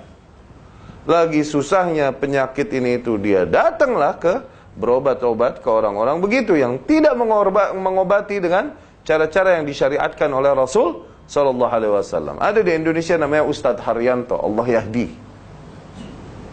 Dia dapat memindahkan penyakit dari manusia ke kambing. Ya salam. Mereknya Ustadz. Wallah. Jadi syarat datang ke sono mesti bawa kambing hitam satu. Sakit apa? Oh, ini kanker ini itu. Pilih. Ya salam, lebih sakti daripada Rasul. Bahkan Rasul tak bisa melakukan itu. Mereknya apa? Ustadz. Itulah dukun, penyihir zaman sekarang bahayanya pakai merek Ustadz, haji. Awam ketipulah. Iya kan? Tuh, lagi susah dia tambah syirik. Apalagi lagi senang. Susah nih nggak laku-laku dagang, ya udah deh mampir ke gunung sono cari semedi ini itu. Begitu udah. Kita ini di Asia, Malaysia, Indonesia ini itu nggak jauh beda kan? Kenapa? Nilai-nilai kehinduan mistis itu begitu kental pada kita. Sementara dakwah yang murni tidaklah masuk kecuali akhir-akhir. Ya, dakwah Islam yang murni sebagaimana yang dibawakan Rasul tidaklah masuk kecuali akhir-akhir ini. Alhamdulillah berkembang sekarang dakwah pemurnian, ya kan, tajdid di negeri-negeri Asia Tenggara ini. Sebenarnya ada dulu-dulu, namun sempat redup lagi. Dulu tuh ada di Indonesia namanya Perang Padri, Imam Bonjol. Ya, Imam Bonjol ini murid dari Haji 3 itu. 3 haji ini orang Padang. Orang Padang ini muridnya Muhammad bin Abdul Wahab di Saudi. Dia pulang ke Padang terus mengajarkan Islam. Akhirnya Padang, Minang ini sempat menerapkan syariat Islam yang murni.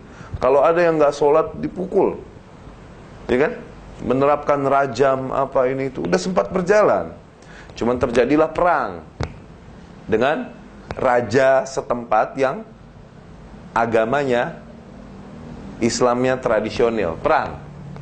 Terjadilah perang itu. Itulah yang disebut perang Padri. Jadi perang Padri itu antara Salafi dengan tradisional dulu tuh.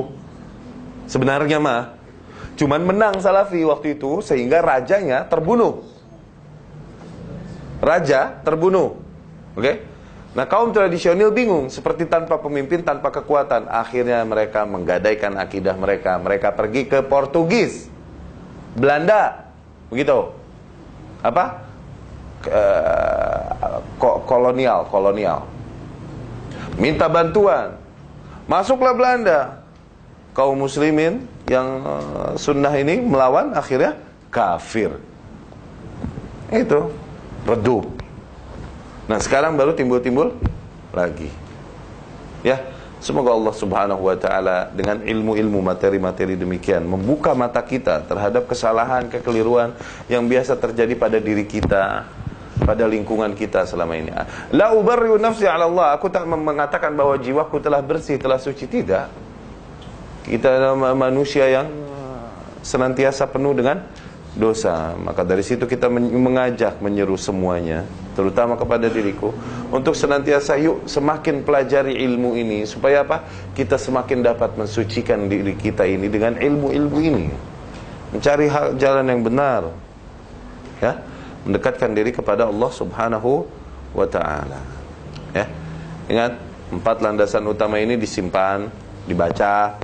Jangan sampai rumah kemudian dilempar begitu saja. Ya, sebagaimana para penuntut ilmu banyaknya kan sekarang begini. Di sini nyatet, nyampe rumah dilempar bukunya, udah nggak ditengok lagi. Gimana mau pinter? Coba kau bayangkan, orang makan, setiap dia ambil satu makanan, kemudian bukan dia masuk mulut, dia buang ke belakang. Hah? Kapan dia mau kenyang? Begitulah para penuntut ilmu yang setelah mencatat, punya catatan nyampe rumahnya. Wala dia tengok lagi. Itu sebagaimana orang yang makan namun melemparnya ke depan. Ya, ittaqullah. Belajar dikit-dikit, sebut bismillah. Nggak tahu coret-coret, nanti ketemu orang yang tahu tanya, ini maksudnya apa sih? Gitu, kalau nggak paham. Ya, taib, dari materi tadi atau di luar itu masih ada yang mau ditanyakan? Tafadhal, tafadhal. Biasa orang cakap di taufik dan hidayah. Sedangkan hidayah dan taufik sudah dikatakan berbeza. Tidak menjelaskan. Taufik dan hidayat nih bahasa kita. Adapun istilah syariat, maka taufik adalah salah satu bentuk hidayah. Taufik adalah salah satu bentuk hidayah. Sebagaimana seseorang meninggalkan agama lamanya menuju agama Islam, memeluk agama Islam yang hak, maka dia mendapatkan hidayah taufik. Itu maknanya dari Allah. Namun banyak orang yang tahu bahwa agama ini adalah yang hak, namun tak mau dia melawan keluarganya. Itu namanya dia dapat hidayah irsyad saja, tidak dapat hidayah taufik. Ingat, taufik juga bukan hal yang ditunggu-tunggu saja. Taufik hal yang dicari, diminta dari Allah Subhanahu wa ta'ala. Jadi nggak boleh seseorang mengatakan, aku kan emang nggak dikasih taufik sama Allah, dengan santai-santai. Nggak boleh, awas. Itu ngaco namanya, jadi jabariyah nanti dia. Ya, taufik adalah hal yang perlu dicari. Ya. Adapun hidayah taufik, bahasa kita yang sering kita dengar di ungkapan bahasa Indonesia, wallahu alam di Malaysia ada apa enggak hidayah taufik demikian. Wallahu alam ini bukan ungkapan yang datang dari ungkapan Islam, ungkapan syariat yang Islam, bukan. Hidayah taufik demikian bukan. Kenapa? Taufik ini bagian dari hidayah. Ya, bagian daripada hidayah, salah satu bentuk hidayah. Apakah maknanya kalau hidayah taufik menafikan hidayah irsyad? Tidak. Kalau udah hidayah taufik berarti dapat hidayah irsyad. Hidayat taufik, taufik hidayat. Begitu ya. Taufik hidayat di Sunda mah banyaknya. Di Jawa Barat orang namanya bukan hidayat taufik, taufik hidayat, pemain bulu tangkis. Iya kan? Semoga Allah mengampuni dosa-dosanya dan menunjukkannya ke arah jalan yang hak. Siapapun, kepada kita, kepada siapapun. Muslim kok. Tapi namanya taufik hidayat, bukan hidayat taufik. Ya. Jika tafadhal. Ustaz, tadi ada bentuk mengenai pemahaman salaf. Yang salaf. Cuma salaf ni kawan kami kurang terbaik, yang terawal. Jadi 300 tahun dia sahabat, tabi'in dan atba' tabi'in. Dan jumlah mereka ribuan dan sangat ramai sekali. Jadi sebelum kita mengeluarkan kenyataan amalan ini adalah amalan itu tidak diamalkan oleh salaf, di manakah kita boleh mencari kaum dan amalan salaf untuk dikatakan, untuk dikeluarkan kesimpulan seperti itu? Masalah dalam hal-hal bacaan, soalan sebagainya. Sebanyak manakah yang perlu kami baca sebelum kita kami mengeluarkan kenyataan dan kesimpulan amalan ini tidak sabit oleh salaf? Kerana mereka ramai, ribuan dan tidak semua amalan mereka diriwayatkan. Ya, barakallahu fiik. Ya, itu pertanyaan yang timbul ya, akan sering timbul dari orang yang mulai mempelajari. Barakallahu fiik. Ya. Salaf maknanya lampau. Salafus saleh yakni generasi awal itu yang dibenarkan oleh Rasul sallallahu alaihi wasallam, oleh Allah Subhanahu wa taala. Dalam segi keilmuan sih patokannya kepada 3 generasi awal sebagaimana Rasul sabdakan, khairun nasi qarni, thumma alladhina yalunahum, thumma alladhina yalunahum. Sebaik-baiknya manusia adalah generasiku. Kemudian kaum yang datang setelahnya, kemudian kaum yang datang setelahnya. Berarti sahabat, tabi'ut tabi'in, ya tabi'in dan tabi'ut tabi'in. Total ya ada ribuan. Namun untuk mengatakan bahwasanya yang mana yang benar memang diajarkan oleh salafus saleh dan tidak, sementara jumlah mereka begitu banyak, maka lihat kau punya riwayatnya siapa. Oke, misalnya dalam bidang ibadah tadi yang kau tanyakan. Oke, al-ibadah, aslul ibadah, ibadah nih hukum asalnya haram. Jadi intinya kalau kau melakukan ibadah, kau mendapat dosa. Karena apa? Haram. Kecuali adanya dalil yang kau miliki bahwasanya ibadah tersebut ternyata diajarkan. Nah, seperti misalnya sholat. Kalau kita sholat, kalau kita puasa, dosa. Kenapa? Hukum asal ibadah haram. Kemudian kita nemu dalil untuk sholat. Allah berfirman, aqimus sholah. Kemudian kita temukan hadis-hadis tentang sholat. Berarti punya dalil tentang sholat kan? Baru boleh kita sholat. Sebatas yang diunjukin dalil, yang diberitahukan dalil. Tidak boleh melebihinya. Begitupun terdapat firman Allah, kutiba alaikus siyam kama kutiba ala ladzina min qablikum. Akhirnya kita berpuasa sebagaimana Rasul pun mengkabarkan berita tentang puasa. Bolehnya kita berpuasa sesuai dengan yang diajarkan Rasul, tidak boleh bablas, tidak boleh berlebihan juga. Oke? Jadi, kalau ditanyakan sejauh mana kita bisa menghukumi diri kita, ya, bahwa kita mengikuti salaf atau tidak, ataupun yang lain mengikuti salaf atau tidak, lihat apa dalilnya. Tidak boleh seseorang berkata, aku mau melakukan ibadah ini. Ya akhi, tidak ada contohnya pada salaf. Siapa tahu aja ada, cuman gak ada yang ngeriwayatin aja kali. Gak boleh begitu. Karena apa? Ketika tidak ada riwayatnya, tidak ada dalilnya, ibadah mah kembali ke hukum asal, yaitu haram. Gak boleh duga-duga, harus benar ada riwayatnya. Mana? Itu pun kalau datangnya dari tabi'in, dari tabi'un tabi'in, belum tentu kita terima.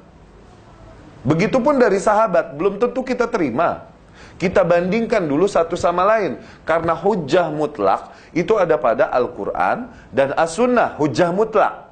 Adapun pada apa yang datang dari sahabat, kita pilih-pilih. Dikarenakan al-haqqa fi majmu'ihim. Hak itu ada pada mereka secara keseluruhan, tidak pada per individu mereka. Begitu. Jadi bagaimana kita menghukumi sebuah amalan ini tidak ada contohnya dari Rasul sallallahu alaihi wasallam? Cari riwayat. Adakah yang mengkhabarkan tentang amalan ini dengan teknis seperti ini? Okay? Ketika tidak ada riwayat itu, maka hukumi jangan. Tidak boleh kau berkata, ya hukumi haram berarti kan. Tidak boleh kau berkata, ya salaf kan banyak, siapa tahu aja ada yang melakukannya, cuman tidak ada yang meriwayatkan. Oh nggak boleh, kita tidak bisa. Kita agama yang sangat ilmiah. Tidak bisa kita menstandarkan ibadah kita kepada dugaan-dugaan aja. Oke? Nggak boleh begitu. Kalau begitu mah ya udah aja. Semua agama ini berdasarkan dugaan, gak usah repot-repot meneliti ini itu yang begitu sulit. Itu satu. Kedua, gak semua orang juga bisa meneliti demikian. Jadi cukup percayakan kepada orang yang berilmu dalam bidang itu memang. Bahwa yah ini ada contohnya, yah ini tidak ada contohnya. Percayakan saja mereka. Jangan coba bantah. Oke? Permasalahan umat sekarang ini apa coba? Semuanya mau berbicara masalah agama. Coba nih ya. Adab kita terhadap dokter misalnya. Kita nih orang yang sekolah insinyur, oke? Kemudian kita sakit. Kita datang kepada dokter. Ya kan? Kenapa kita datang kepada dokter? Dia orang yang memperdalam ilmu medis. Dia ulama, ya sudah, kita percaya. Ya? Kemudian dokter memeriksa kita. Kemudian memberikan resep obatnya alif, ba, ta, sa. Oke? Kemudian yang kita katakan kepada dokternya apa? Kita katakan kan, sami'na wa ata'na. Kami dengar, kami taati. Kita bawa resepnya, kita bawa ke apotek, kita tebus. Oke? Andai saja adab umat kepada ulama demikian. Ngerti gak? Yang terjadi kan kalau terhadap ulama, ahli ilmu agama, mereka berani membantah. Ngerti gak? Orang misalnya kerjaannya insinyur, teknik atau apa. Berbicara masalah agama kepada seseorang yang ahli agama, dia bisa meneliti hadis, tahu dan lain-lain. Ketika diberikan jawaban oleh seorang ahli, ini orang yang mungkin dia hanya belajar otomotif atau teknik berani berkata, enggak, kau salah, harus. Beranikah kau berkata salah kepada dokter? Tidak ya dokter, harusnya jangan kau kasih aku CTM, harusnya kau kasih aku insulin. Beranikah kau songong, kurang ajar demikian kepada dokter? Coba demikian adab kalian kepada ulama. Ngerti gak? Percayakan, itu ilmunya dia. Tak mungkin kau berbantah-bantahan dengannya. Yang ada sekarang begitu bebas kan, semua orang ngomong agama, atau orang yang nggak mempelajari agama dan lain-lain, cukup jago debat, iya kan? Semuanya ngomong, liberal dan lain-lain ini kan jahil sejahil-jahilnya manusia, namun diberikan lidah yang begitu elastis. Iya kan? Ini Rasulullah SAW berkata apa? Inna akhwafa ma akhafu ala ummati jahil alimul lisan. Sesungguhnya yang paling aku khawatirkan terjadi di antara umatku nih, manusia-manusia jahil. Nggak hafal banyak Al-Quran, nggak hafal hadis, nggak bisa teliti hadis, nggak tahu fikih, usul fikih, namun memiliki lidah yang alim. Lidah yang begitu elastis, jago debat. Ini yang aku khawatirkan atas umatku, gitu kan? Maka kalau ditanya tadi, satu, menelitinya kan susah. Percayakan saja kepada orang yang bisa meneliti. Itulah fungsinya fatwa. Karena apa? Tidak semua orang bisa meneliti kemudian sampai kesimpulan untuk berfatwa. Kita awam, kita tanya kepada yang ahli, minta fatwanya, begitu. Sedikit tambahan, Ustaz. Ya? Izinkan. Mengenai isu talbiyah, misalnya. Dalbiyah? Talbiyah. Dalbiyah apa itu? Talbiyah. Oh, talbiyah labbaik. Oh. Jadi kami menjumpai dalam Sunan Tirmizi. Jadi selepas Ibnu Umar, Abdullah bin Umar, selepas melafazkan talbiyah Rasulullah, labbaik Allahumma labbaik ila akhirih, beliau menambahkan labbaika wa sa'daika laka rabba wa khairil amal. Dan perkara ini tidak ada nas yang marfu, yang mahfuz Rasulullah SAW. Dan Imam Tirmizi mengatakan hadisun hasanun sahih. Dan Imam Syafi'i menyukai. Jadi bagaimanakah tanggapan dan sikap kita terhadap riwayat seperti ini, tambahan oleh para sahabat dan tidak ada dari Rasulullah, tapi tidak juga dikritik oleh para imam Ahlussunnah wal Jamaah. Oh, barakallahu fiik. Oke, barakallahu fiik. Gini. Siapa Ibnu Umar? Dia melakukan itu setelah Rasul meninggal? Oke. Begini. Kita hukumi sesuatu jadi bid'ah apabila selalu dilakukan demikian. Satu kali Ibnu Umar mengucapkan lafaz talbiyah yang lebih sebagai bentuk zikirnya. Ditulislah, terdengar oleh orang yang mendengar, tertulislah. Oke, bahwa Ibnu Umar mengucapkan demikian, demikian, demikian. Diriwayatkan dalam hadis. Alif, ba, ta, terus. Ulama mendapatkan hadis ini dan ulama menghukumi hadis yang hasan. Ini hukum terhadap sanadnya. Bukan lagi menghukumi apakah amalan Ibnu Umar bid'ah apa sunnah. Awas. Hukum yang diberikan ulama lagi meriwayatkan hadis itu hukum terhadap sanad di akhi. Bukan lagi ngomongin ini yang terjadi bid'ah apa sunnah. Bukan, ntar dulu itu masuknya ke fikih hadis. Bukan ke ilmu hadis, bukan ke mustalah hadis. Itu satu. Yang kedua, tidak jadi bid'ah. Karena apa? Kita berhusnudzon kepada Ibnu Umar. Sekali itu saja dia melakukan itu, tidak terlalu sering. Aku misalnya, Ana mau baca surat Yasin malam Jumat. Pas malam Jumat, Ana baca surat Yasin. Bid'ah gak? Bid'ah gak? Siapa yang larang? Cuman kalau aku selalu baca Yasin malam Jumat, meyakini keutamaan Yasin malam Jumat, nah, itu beda. Tapi pas malam Jumat, sekali-kali aku mau baca Yasin. Misalnya aku baca dari depan sampai tengah. Gitu cara menemukan titik temunya. Atau misalnya di dalam sujudku. Harusnya di dalam doa sujud, aku baca Subhana rabbiyal a'la, Subhana rabbiyal a'la, atau Subhanakallahumma rabbana wa bihamdika Allahumma firli. Oke? Cuman kebetulan aku lagi sholat sunnah. Aku free, aku sendiri. Aku mau perpanjang sujudku. Aku baca apapun yang aku baca di dalam sujudku, meminta kepada Allah. Apakah bid'ah? Kalau selalu setiap sujud demikian, boleh kau hukumi aku. Baik, dapat difahami ya? Afwan, boleh saya menambahkan juga adab? Boleh saya, tadi antum menambahkan? Terima kasih, barakallahu fiik. Boleh saya menambahkan juga? Kalau bertanya jangan sambil nyender begitu, jaga adabmu. Jangan sambil nyender. Nyender tahu nyender nih nyender. Maju, begini. Ya. Ya? sakit berarti apa? Saya sakit. Oh, barakallahu fik. Allah yashfik. Allah yashfik. Ya. Saya kira antum begini dari tadi dah begitu. Barakallahu fik. Semoga Allah sembuhkan. Semoga Allah hapuskan dosa-dosamu dengan sakitmu itu. Barakallahu fik. Tahur insyaallah. Ya, semoga difahami itu sanad yang demikian. Banyak nanti kejadian-kejadian ibadah yang kita tangkap dari sahabat, namun tidak ada contohnya dari Rasul. Namun apakah kita menghukumi berarti sahabat ini selalu melakukan demikian? Tidak kan?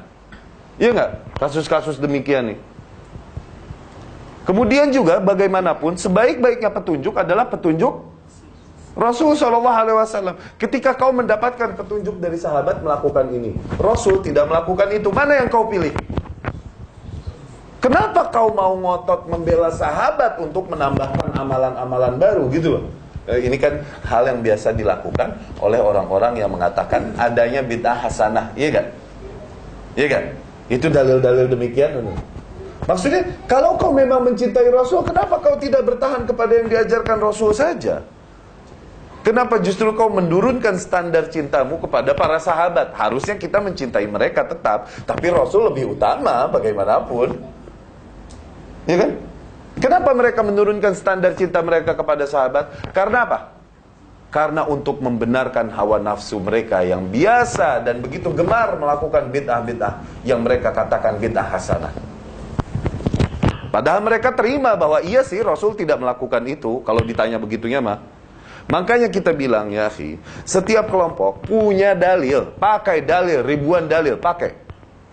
Nanti kita hantam harusnya di cara memahami dalil itu. Orang memahaminya sezahir itu. Tuh, bacaan baru yang tidak diajarkan Rasul, berarti bid'ah hasanah kan?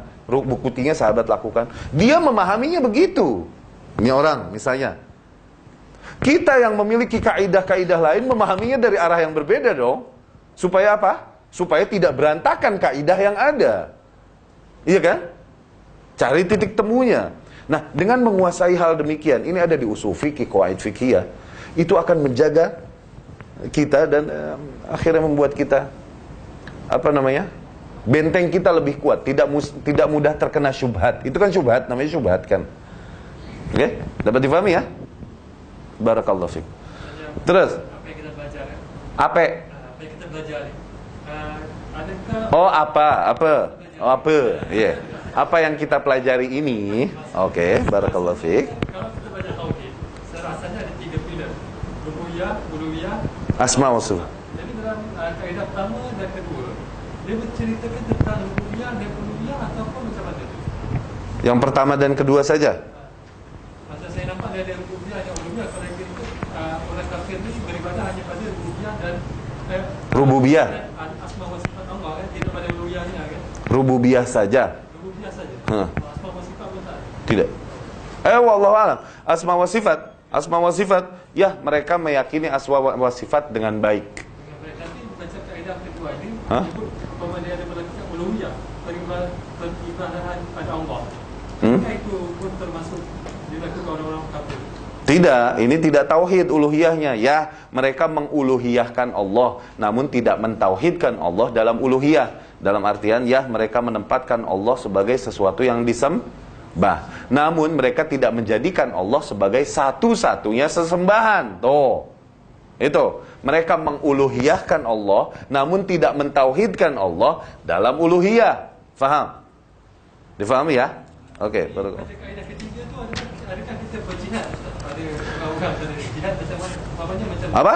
Kaedah ketiga tu umpamanya macam Rasulullah berjihad kepada orang-orang kafir ni kan. Iya, berjihad, betul. Kenapa? Jihad tu adakah dakwah ataupun jihad secara akli?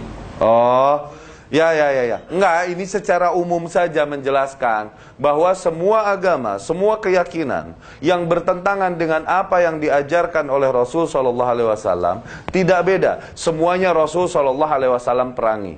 Oke? Peranginya Rasul SAW sebagaimana diajarkan kepada umatnya. Perangi mereka adalah dengan cara apa? Jelaskan dulu kesesatan mereka. Ketika pada satu titik tertentu dengan syarat-syarat yang berat, angkat senjata, hajar mereka. Tapi dengan syarat-syaratnya, tidak sporadis begitu saja. Enggak, ntar dulu, ya. Yang jelas, ketika misalnya tidak mampu kita dengan pedang, maka dengan yang lain, dengan lidah. Jelaskan kesesatan mereka, jelaskan kekeliruan mereka. Demikian, ya. Assalamualaikum Ustaz. Mau tanya, apakah sama orang yang melakukan kesyirikan dan telah sampai hujjah atau dakwah kepadanya tapi tetap dalam kesyirikannya, dengan orang yang melakukan kesyirikan tapi dia belum tahu itu perbuatan kesyirikan dan tidak sampai hujjah padanya sampai dia meninggal dunia, apakah dia juga kekal di dalam neraka? Barakallahu fiik. Apabila orang memang tidak tahu, wallahu alam, semoga Allah subhanahu wa ta'ala mengampuninya. Kalau pertanyaan apakah dia kekal di dalam neraka atau tidak, ini hal yang gaib, kita nggak tahu. Namun apabila dia seorang muslim melakukan kesyirikan, ya, kemudian telah diberitahu namun menentangnya, ya, menentang orang yang memberitahunya dan lain-lain, maka ya selalu saja kalau ditanyakan demikian, mah anak katakan semoga Allah mengampuni dosanya. Anak nggak punya tugas untuk menghukumi dia musyrik atau dia muslim. Wah, udah bukan tugas anak. Tugas anak kepada yang hidup, ya, menyampaikan yang mana tauhid, yang mana syirik, ya. Kemudian, akhi, apa ya? Tadi ada yang manggil ya? Oke, tayyib. Kalau sudah, kita cukupkan dulu sekian, ya. InsyaAllah kita bertemu lagi lain waktu, ya. Nanti dengan materi-materi lagi yang lain, masih berbicara tentang tauhid atau manhaj. Semoga apa yang disampaikan, ya, dapat difahami, diterapkan, disampaikan kepada keluarga kita, terutama tentang tauhid. Tambahkan kepada keluarga kita, supaya apa? Selamat kita semua dari kesyirikan. Aqulu qouli hadza wa astaghfirullah li wa lakum. Subhanakallahumma rabbana wa bihamdika asyhadu an la ilaha illa anta astaghfiruka wa atubu ilaik. Assalamualaikum warahmatullahi wabarakatuh.